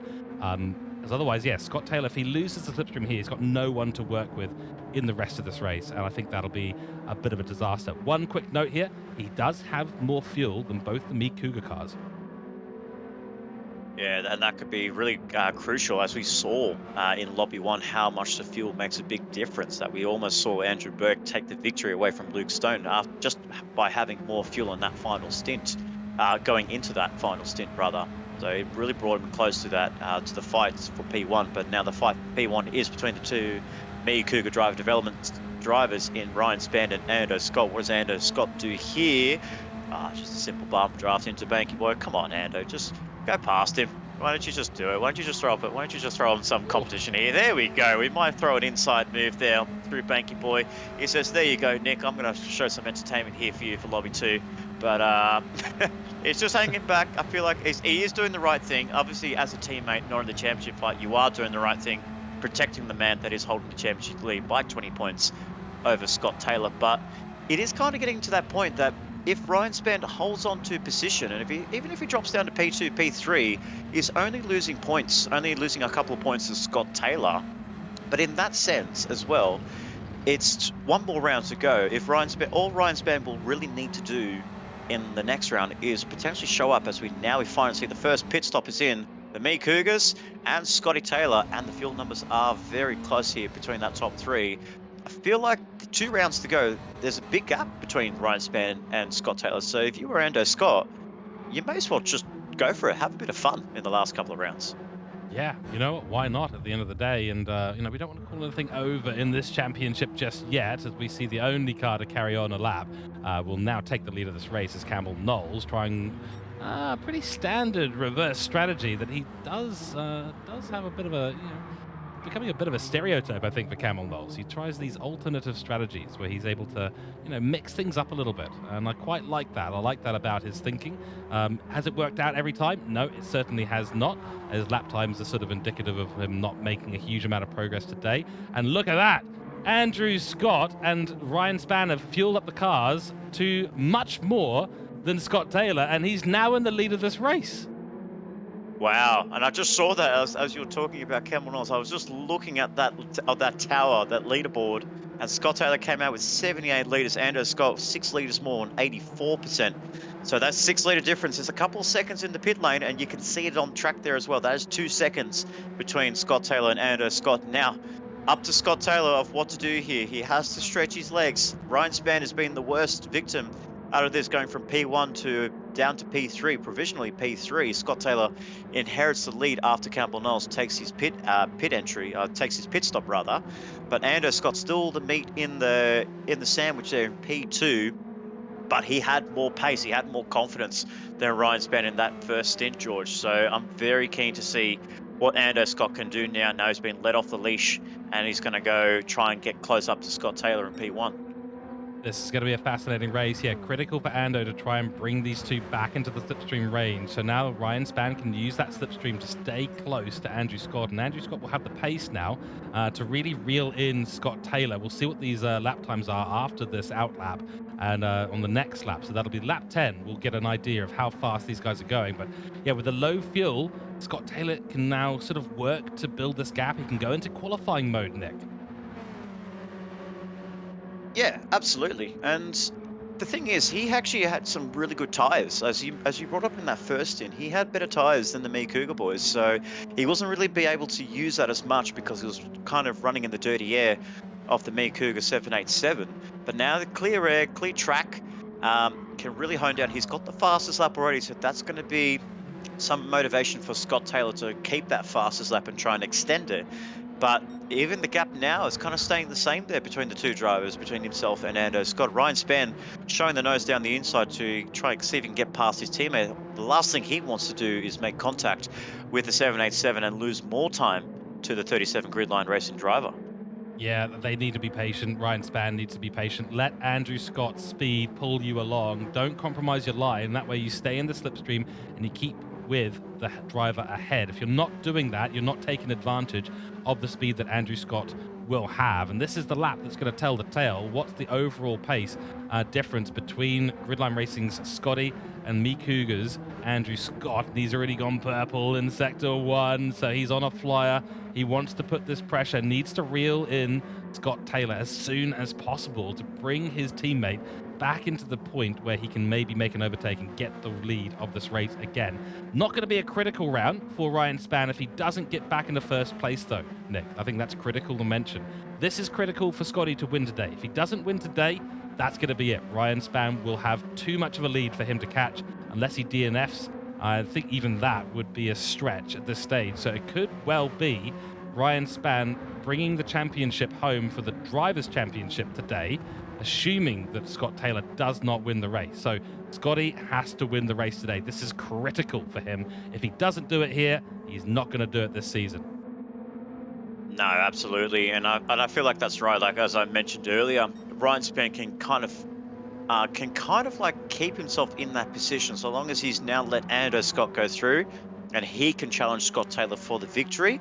All Ryan Spann needs to do is just hold back. Just you've already had enough race victories, I would say. Maybe he just wants to maybe give another one to Ando Scott, but he's comfortable. 20 points is quite a comfortable margin up the top of the standings with 2 rounds to go. While it might not seem much to the viewers at home, but when it comes to this kind of racing and how close these are the top two pioneers of TCR racing, Gridline and Me Cougar. They've been the benchmark all season long. You can't go past them. They're ones that have been quite close to the challenge has been Lightning Motorsports with Michael Brill separating the two teams with a solid P3 last time out at the Nürburgring Sprint. Astor Racing as well has been showing some sparks of form to get themselves back up towards the front. But I feel like with Ryan Spann, he can kind of sit pretty. He just needs to make sure that he sits where he is. If he's behind Ando Scott, if Ando Scott can't get past Scott Taylor, I think he will do the right thing as a teammate and let him go through to take that P2. But remember as well, George, he's got those 2 extra points for the qualifying. And the most important thing, if that Me Cougar stays 2 and 3 by the end of the race, they've got more points in that team's championship, getting the double podium. Exactly right. Yeah, look, it looks like the cards are really falling, or the chips, I should say. The chips are certainly falling the way of Me Cougar at the moment. And yeah, look, respect to Scotty. He's really led the team beautifully this season. I'm not sure if it's going to be enough at this stage in round 9, but we'll see. At the moment, it's positive for him. He's only a tenth slower than Andrew Scott on that last lap. And I think Andrew Scott will probably be wanting to burn his tires up a little bit to try and get that gap as close as possible. But both of them are a number of tenths faster than Ryan Spann, who's off the pace today. Yeah, look, maybe it's a little bit of a lack of motivation thing. If you know that you're basically in line to win the Drivers' Championship almost no matter what happens, you can probably take your foot off the gas a little bit. But I don't think that's what makes a real champion at the end of the day. I'm sure we'll obviously still consider him the overall champion. He's performed absolutely beautifully throughout the entire season. I don't blame him for, if he does lift off the throttle. It might just be that this isn't his track. Absolutely. You got to think back to 2023 when it comes to when it came to the Formula One Championship. Max Verstappen had a very dominant season, winning 19 of the Oh, races. Actually, Ryan Spann runs so wide in the final corner there. Is he going to pick up a penalty, a track limit penalty there? No, he gets away with it. So thankfully for him, but still quite a decent lap there. Only 10th off his fastest lap there. So might be the best line to take if you want to go for a fastest lap for Ryan Spann than the 119. But yeah, just going back to that point there, where we saw in 2023 Max Verstappen getting them a lot of victories, 19 victories, and he won the final race as well. He was not letting his foot off the throttle. He was literally going hammer and tong, 100% throttle, 100% motivation to try and win that drivers championship and win it by a comfortable margin. I just feel like with Ryan Spann's case, he's 20 points clear. He's down in P3. He just kind of needs to get that motivation. It's kind of that the bit of mentality that you could potentially win the championship, but you want to do it the best way possible. And you want to do it with getting victories. You want to be earning your victory. You want to be earning your keep here at MotorMotion. You want to have your name well respected amongst the community, especially if you're going for victories and if you're really putting the charge for that position of P1 or P2. But so far, after qualifying, he really hasn't been showing so much. With lap 12 for 22, the first stint was helped by Andrew Scott pushing him along, but now we can kind of see where his pace is, and is not anywhere close, not relatively close to the 787 at all. no, or Scott Taylor. No, I think it's a good point. I mean, look, you never know what can happen in these kinds of situations. There's 50 points available, well, 48 technically speaking for the leader. If you get the qualifying poll, I think it's 50 or 52. Someone in chat, or you can correct me on that, Nick. But either way, it's a bunch of points. One small network connection problem, and we all know how complicated the internet is these days. One small thing, one small hiccup, and it could all be over for Ryan Spann. Scott Taylor is close enough that if that does eventuate, then yeah. So you can't take your foot off the throttle. So I've got to imagine, I've got to believe that it is just a pace differential here today. Ryan Spann not as dialed in on this circuit as we've seen him on other circuits today. Andrew Scott, of course, is, so that's a much better lap for Ryan Spann, up to a 203.7. Much better. Much better, much improved. That is actually much faster than Andrew Scott, who might have just been wanting to bring them back into the slipstream range because they were getting very close to being out of it. Nearly a half second difference on the previous lap, and then this one, obviously that's closed up again. And now the gap between Scotty and Ando is starting to creep to that point where we're going, well, he needs another, 3 or 4 tenths, Nick, and then he'll probably be in slipstream range. And then I start to worry about Scott's strategy of using less fuel this stint.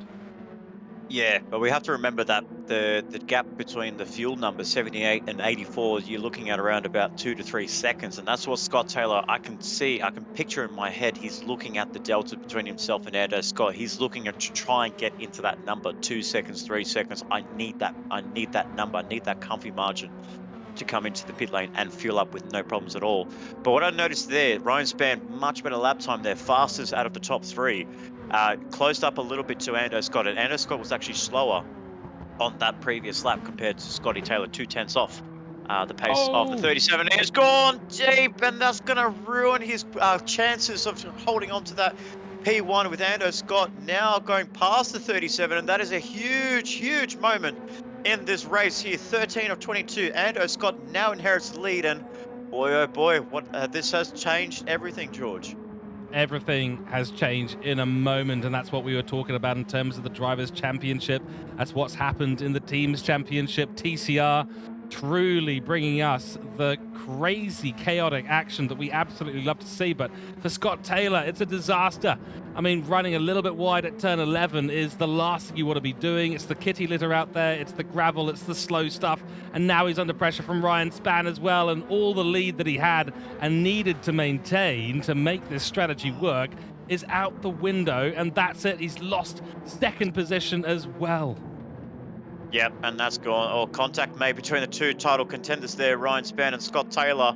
But Scott Taylor has kind of lost his head. He's gone red mist, kind of like Nick Pfaff on lap 1. That mistake is going to be we say this as well, George. The mistake that he had at Trial Mountain, that 0.5-second penalty, has kind of been hovering over our commentators, over us here in the commentary booth. But now we have the next one here, turn 3. Oh, sorry, turn 11 down at Banky Boy, and running wide after he had a 2.5, 3-second gap over Ando Scott, and that was enough for the fuel tank to go into that car with ease and still come out of the lead. He's dropped down to P3, and don't count out Nick Pfaff there.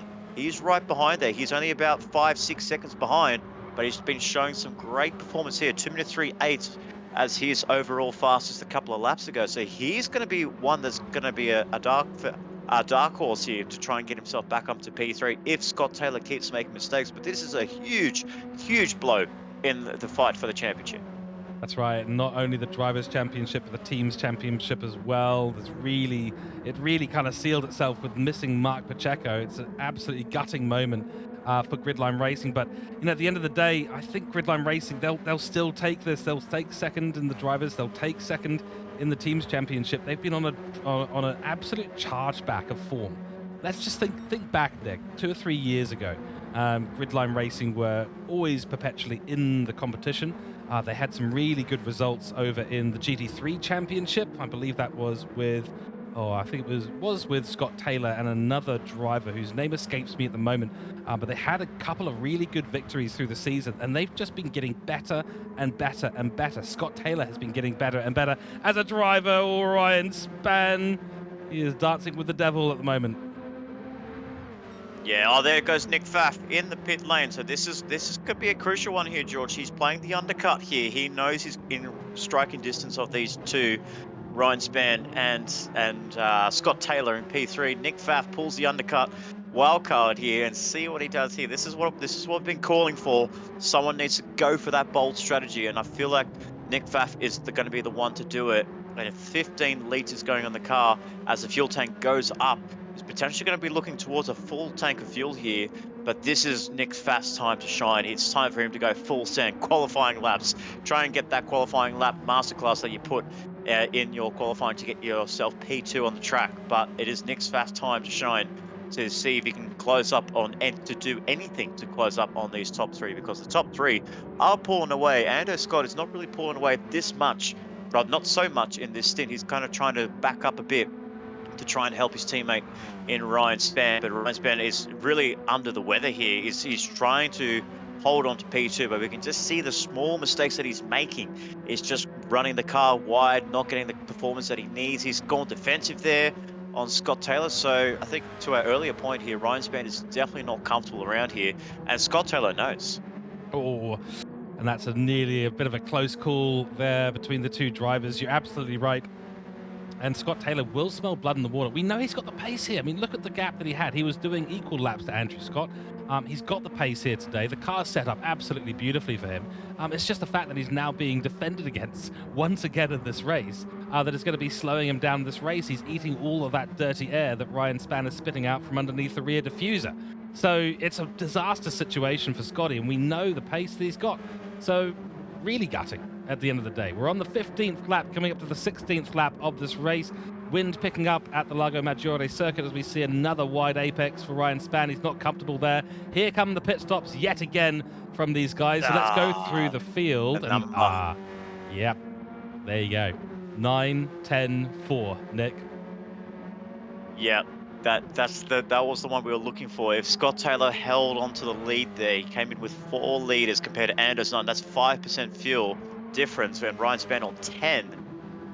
That's 2 seconds in the pit lane just to fill up the car, and he had that margin, George. He had that, so he had the full comfy zone of just trying to run those laps. And it was only 2 laps ago that he ran wide down at Banky Boy, but now he's going to be sitting in that pit lane for an extra couple of seconds. So while he's on the tail end of the 119, he's now going to be 3 seconds behind, unless Gridline Racing goes for a wacky strategy and underfuels the car like crazy. Oh.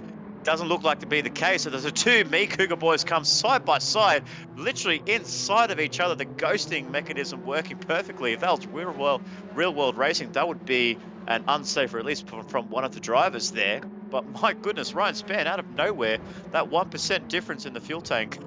How does that make a difference in the pit lane? I don't know. Well, this is interesting, isn't it? Because Ryan Spann doesn't have the pace of Andrew Scott.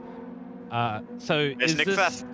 is there an opportunity maybe for Gridline Racing Scotty to catch up? And yeah, as you said, there is Nick Pfaff. He's right there, and he's in the hunt for a P3 finish today. By the way, Airborne now leading the race yet again, but as you can see, he will be coming into the pits in a few moments' time. So Ryan Spann, will he slow down his team leader, Andrew Scott? Will it be enough of a slowdown to bring Scott Taylor back in, or is Scott Taylor going to start to worry about what's lurking in his rear vision mirror?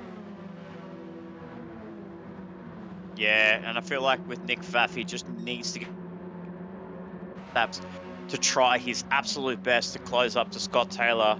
He came in a lap earlier than the Gridline Racing and the Me Cougar boys, so he's got a bit of warmer tyres on him at the moment, so he can use that to his advantage uh, in this opening lap, as he's on his opening fastest lap, while the boys are up ahead are doing their out laps. So they're kind of cooling the cars, the tyres rather. They're a little bit cool at the moment, but the tyres are heated up on the number one mobile for Asta Racing. He's going to try and see if he can close up, but it doesn't seem he's doing that well so far. He's kind of holding that same gap to Scott Taylor, but we have seen Scott Taylor's car. The car is set up to drive like a dream in that 37. We've seen that that the car is perfectly balanced for the man in the 37, but it's just that track position. It's just that mistake that's gonna haunt him. He's already had a haunting moment back at Trial Mountain. Maggiore is could potentially be another one here.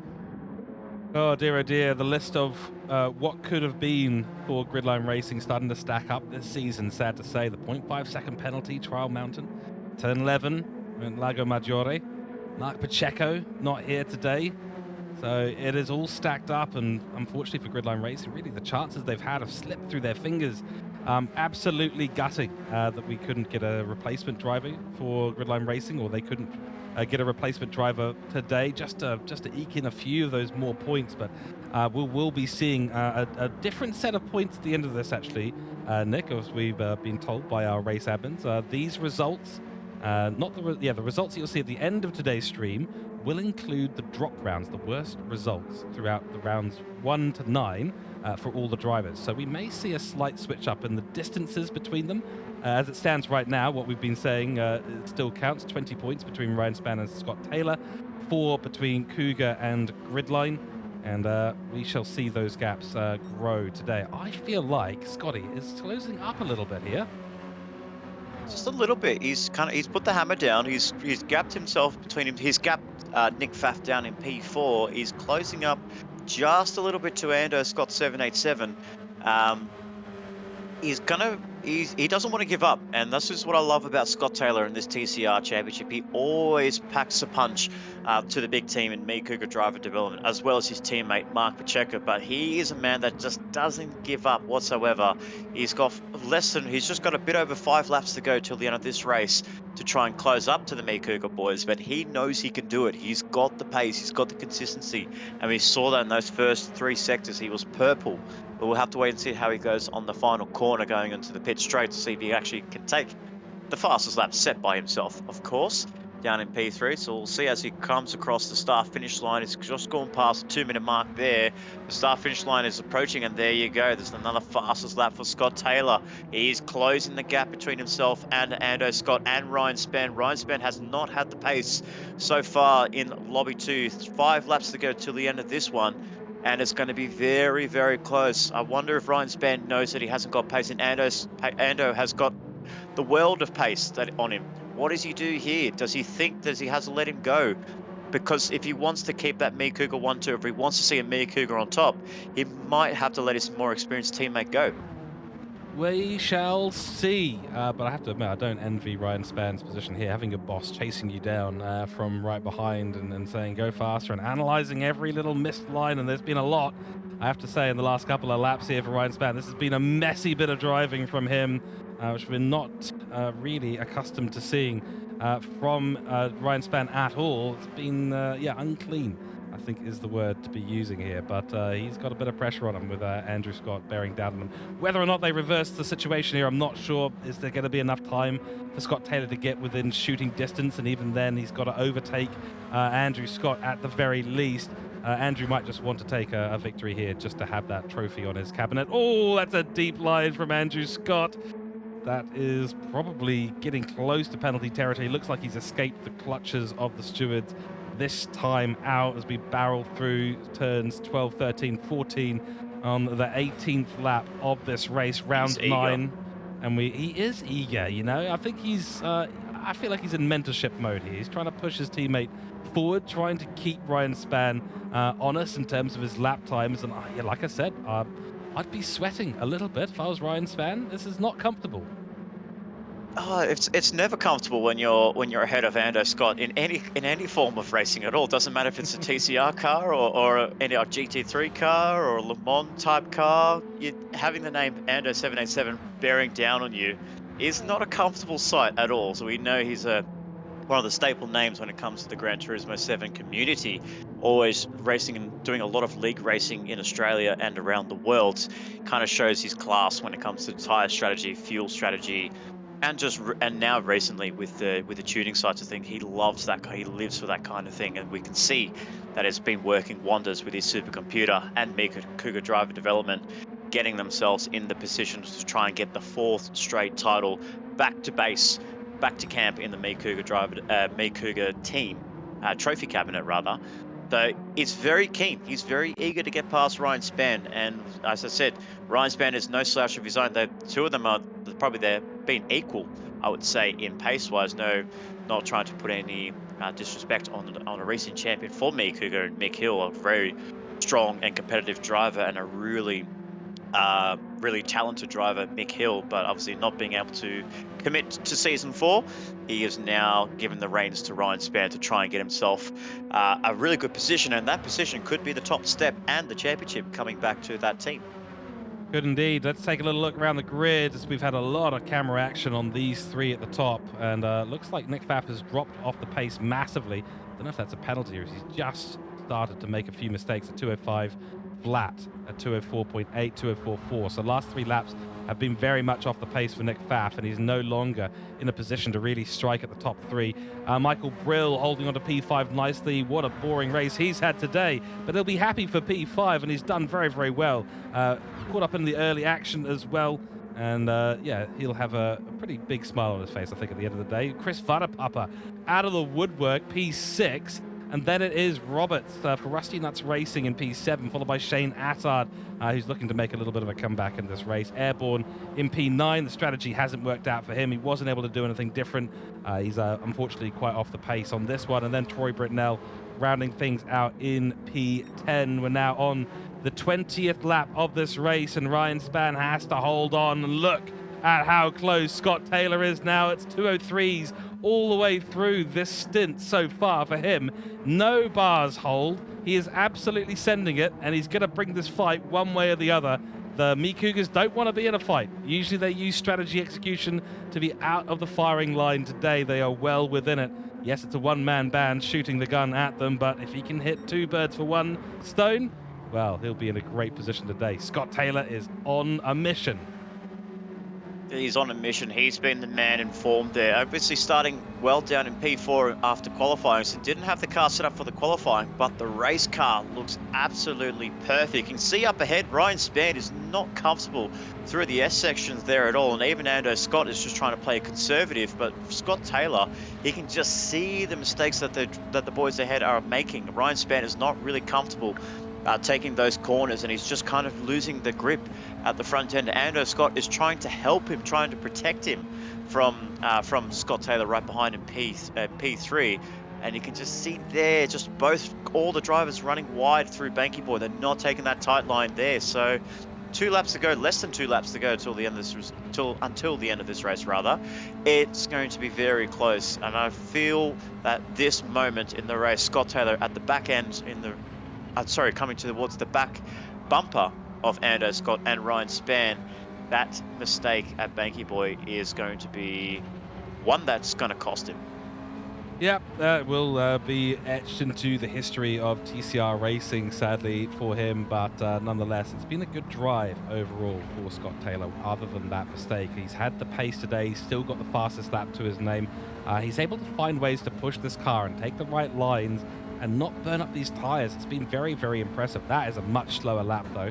1.1 seconds off of his personal best, so he needs to improve that again if he's got any hope of getting up to the back of Andrew Scott again on the 21st lap. So this lap and one more to go, ladies and gentlemen. Not much else happening around the grid. Still a bit of a battle back there between Spark and Shane Attard, which hasn't come to anything just yet.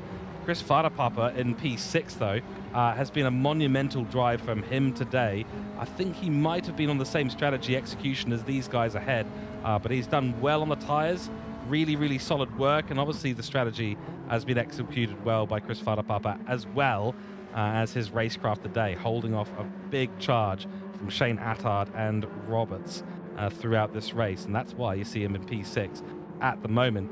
We're looking forward to seeing how this is going to eventuate in terms of the points for the Drivers' and Team Championship after the fact today, because we're going to see that drop round come into effect in the standings. So do look forward to that. Make sure you stick around and stay tuned, because you will want to see where things line up at the end of this round. And it's going to be a big one for Andrew Scott, because he's down in the driver's standings. Remember, he missed that double points round, so he's going to probably have a bit of a launch back through the field. I think he's been hovering around 10th or 11th. Yeah, absolutely, and that'll be very interesting to see how the points fare up at the end of this race. But we could see there Scott Taylor was really struggling to keep charge, keep hold of the Me Cougar boys in P1 and P2. But down the back of the field there, Chris Vaderpapa under all sorts of pressure from Nick Roberts, with Nick Roberts actually having a really good slipstream on the back of the Lightning Motorsport entry. Is he going to hold it around the outside? He does, he tries to go for an ambitious move there. Gap was closing pretty quickly there and swings it around the outside of the exit of Banky Boy. Gets the move done as they come in towards the fast left-hander, which turns into a right-hander all of a sudden. And that is Nick Roberts in the Rusty Nuts car up into P6. A great drive there. Chris Vaderpapa is going to try and go for the move. Are we looking at 3 wide potentially? That is so close between all 3 drivers there. And Nick Roberts, as Chris Vaderpapa and Shane Attard, the battle for P6 is on, but Nick Spark looks like he's taken that position away from Vaderpapa. Vaderpapa must be struggling on those tyres that he has on his Lightning Motorsports entry. That's actually allowing Shane Attard to take those narrow lines to try and get that advantage. And he can see he's right there. He's going to go right down the inside line. What does Vaderpapa do? Is he going to go down the inside of Nick Roberts? They're going to go 3 wide into turn 1 again. Wow, so many huge moments here. Vaderpapa goes into the inside, which goes to the outside line of turn 2. Can he hold it around the outside? A bit of a squeeze between Roberts and Vaderpapa. Forget about what's going on in positions 1 to 3. This is where the action is happening. Certainly is. Wow, small mistake by Chris Vaderpapa has brought the battle right back into his court, and looks like Shane Attard wants a little bit of the action. Big contact. It's actually sent Vaderpapa off directly into the wall. Shane Attard had to rejoin the track, and Vaderpapa wasn't as aware of the situation as he needed to be. Shane Attard does redress the situation, and that will be that for this battle. But here we go through turn 11 for the last time in round 9. Scott Taylor hasn't got the pace. This is going to be your finishing order, and at the end of the day, you got to take your hats off to the Me Cougar guys. Andrew Scott has been very patient with his teammate today, has helped him to push him forward to get this race victory and get an even bigger gap over Scott Taylor, who's just not found his line today. Let's just put it that way. The small mistake. He's done brilliantly all race long, but one mistake has taken this away from Scott Taylor, and that'll likely be the situation at the end of round 10 as well. We'll see the standings later on. Another wide line for Ryan Spann. He hasn't got that line right all race long, but he has got the checkered flag. He has got the race victory. It's a photo finish for the 2 Me Cougar chaps. Gridline Racing Scotty has to take 3rd position in this one. Let's see down the line. Faf, Dubzido, is there any more action happening here? No, that's all evened out as well. So there we go. It is going to be Ryan Spann, your victor. Let's head to our results screen now. Well, there you have it. 52 points for Ryan Spann, and grows that lead by another 8 points. It's now up to 28 points. We'll see the final overall standings during the outro of the stream, so make sure you stick around for that because it's going to show you exactly where things stand after the drop round. Andrew Scott in 2nd place, helping push forward his teammate to another victory ahead of Scott Taylor, who made one mistake this entire race, and it has cost him a potential victory today. Nick Pfaff, big honourable mention for him. Great fight back through the field, but lost the pace at the end of the race, and unfortunately finds himself in 4th position after qualifying 2nd. Michael Brill for Lightning Motorsports, 40 points for him in 5th place, and then Nick Roberts takes it away from Chris Farapapa at the last couple of laps, in fact, last lap. Small mistake by Farapapa, cost him a position, cost him a chance to be on the results screen today. 38 points for Rusty Nuts Racing. Nick, it was an interesting one. Strategy really didn't play into it at all. It was all about your lap time and your consistency today. Yeah, it sounds like everyone ran the same strategy when it came to the pit stop. The only one that was a little bit different was Campbell Knowles, and we don't even see his name inside the top 6. To try something completely different, running on the racing medium tires rather than the softs. I wonder if the Team 55 didn't get the memo that the soft tire was going to be the best tire for all 3 stints in the pit lane. But yeah, I feel like everyone's just running that number, trying to get to that lap 15, lap 7, lap 8 in the pit lane. And it just had to be on the fuel number. So the fuel number played a critical part in this race. We saw that if Scott Taylor held onto that lead and he came in with a 5% discrepancy between himself, Ando Scott, and Ryan Spann, he probably could be talking about a completely different story here as well, ladies and gentlemen. But that mistake that he had at turn 11 down at Banky Boy has really cost him. He'll still take a P3. Don't you worry about it. He'll be very happy with that P3. But that's something that's going to be talked about throughout the ages at the end of the broadcast.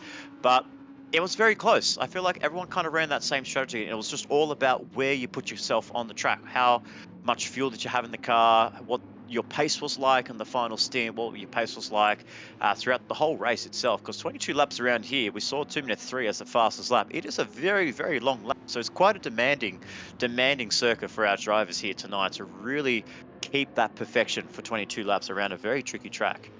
Yeah, certainly. And now let's talk about driver of the day. Chat, let us know who your driver of the day is today. A little bit trickier than Lobby 1. 2 debutants in Lobby 1. No debutants here today in Lobby 2. So really, I think it just comes down to a couple of very basic things. Who's done best out there? Who's made the fewest mistakes? And, you know, as much as I want to give it to Ryan Spann, and I want to give it to Scott Taylor as well, and I want to give it to Nick Pfaff, but none of them have really had a perfect day out there. Ryan Spann's driving a bit messy today. Andrew Scott is tempting for me in terms of driver of the day, clean and pushing his team and other driver ahead in the championship. But I'm going to have to go with Michael Brill today. Dubzito, quiet race, but executed well, 5th place.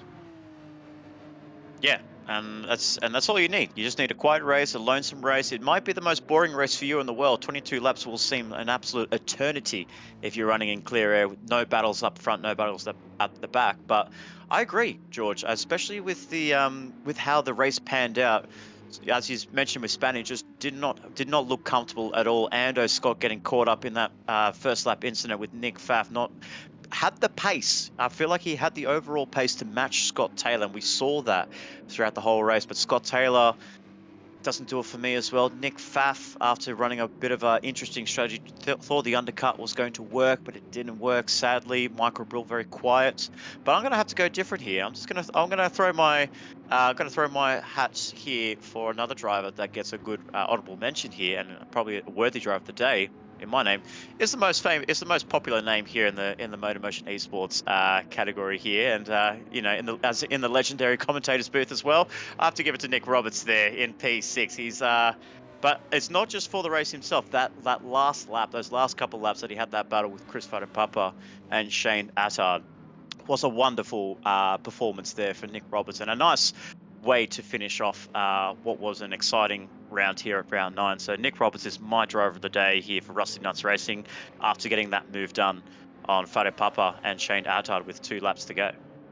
Very good. Okay, so let us know in chat. We'll try and split the difference here. And yeah, Nick's in the chat and Nick's in the commentary booth. Never too shy away from throwing the name out there. A very popular thing. I need more Georges out there. We need some more Georges to come into the MotorMotion E-Series and help me to boost up my ego just that little bit more. Actually, it doesn't need any more boosting up at all. That's the nature of commentary. Anyway, that is our Lobby 2 coverage here today. Round 9 has certainly seemed to seal the deal, but we shall see standings coming up for you in a few moments' time as we head towards our outro. With big thanks, of course, to everyone who has watched the stream today on the MotorMotion E-Series YouTube and the TrackSpot TV YouTube. Big thanks, of course, to the drivers for putting on the show today. Big thanks to the admins. Go and check out our primary sponsor, Mercury Walch, www.mercurywalch.com.au. Go and get yourself registered for the last race, or series, I should say, of the MotorMotion E-Series calendar, GT3 Championship. So head to www.motormotioneseries.wordpress.com. And for any broadcasting and commentary needs, if you want to join the team, if you need commentary on broadcasting for your league, or graphics, or training, head to www.trackspot.tv for more information. Nick, massive thanks to you today for jumping into the co-commentary role for both Lobby 1 and Lobby 2. Overall, I think we've had some pretty exciting moments. Nothing's going to take away from that battle in Lobby 1, though. Oh, absolutely not. And that's going to be talked about throughout the ages. I'm going to be going out tonight with some friends, and I'm going to be talking about that. I'm going to be talking about what an awesome commentary that was, to be able to showcase what TCR Cup is racing, to what TCR Cup is all about: close action, aggressive racing, and getting into those last few laps of just trying to be door-to-door, side-by-side racing. And I have to get, and I want to give my that honourable that hats off to Andrew Burke and Luke Stone in performance of the lifetime between those two drivers. And Andrew Burke on his debut, I mean, where has the man been all season? Because if he's putting on performances like that in his debut season, man, what it could have been if he came in for a whole season. So what a race that was. And Lobby 2 with the Me Cougars and Dry Gridline, the heavyweights, but we kind of seeing those cards switching now, kind of with no Mark Pacheco there. It's going to swing things in this championship here, and I'm really, really looking forward to this finale coming up at Catalunya next week. But until then, thanks to the team at TrackSpot TV. Thank you, George. And that's me signing off, and I'll see you guys for Catalunya for the final round. Fantastic. Thanks very much, Nick. Thanks, everyone. And we'll head to our outro now, so stick around because some standings are coming your way. Well, here we go. And this is, bear in mind, with a drop round included. And it is actually a smaller gap between Ryan Spann and Scott Taylor at the top. 504 points and 480. 24 was expecting that to be a little bit higher, but with the worst round removed between round 1 and round 9, in terms of the results, this is where things stand. A little bit of a closer gap for Nick Pfaff for Asta Racing as well, 12 points away from a second position finish in the driver's standings. And then, of course, it is Mark Pacheco, 30 points down for Gridline Racing, but a fourth position, pretty well secured, I would have to argue. Fifth place, Andrew Scott, though. And this is it, the return of the man who unfortunately missed one of the endurance rounds. That result gets scrapped from his name, and he's now 10 points from fourth position. 8 points behind him, it's Luke Stone. Then in seventh place, it is Campbell Knowles for Team 55 on 414 points, followed by Lyle Rensburg, Michael Brill, Matthew Jointson, Chris Farabapa, and Troy Britnell. Let's take a look now at the critical standings. It's the team standings. And Me Cougar Driver Development, after the drop rounds, only 3 points ahead. So Gridline Racing are absolutely still in this championship. 3 points is a matter of difference, nearly a difference of the extra points they get from finishing 2 drivers in the top 3. This is going to come down to the last round, and we are super excited because that round 10 is going to tell the tale. In third place, it is Lightning Motorsports on 794 points, followed by Asta Racing on 780. So 14-point gap there between the two, battling it out for that last podium position in the team's title.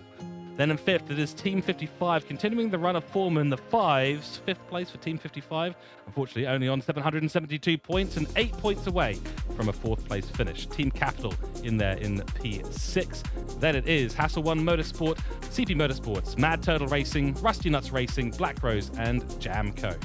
Looking forward to round 10, a 24-lap race at Catalunya GP. Join us next week for the season finale of Season 4 here at the Mercury Walch TCR Cup. Go and check out our primary sponsor on www.mercurywalch.com.au. And, of course, a massive thanks to MotorMotion E-Series for all the work they do in the background. We will see you for the finale of Season 4 in a week's time. Goodbye.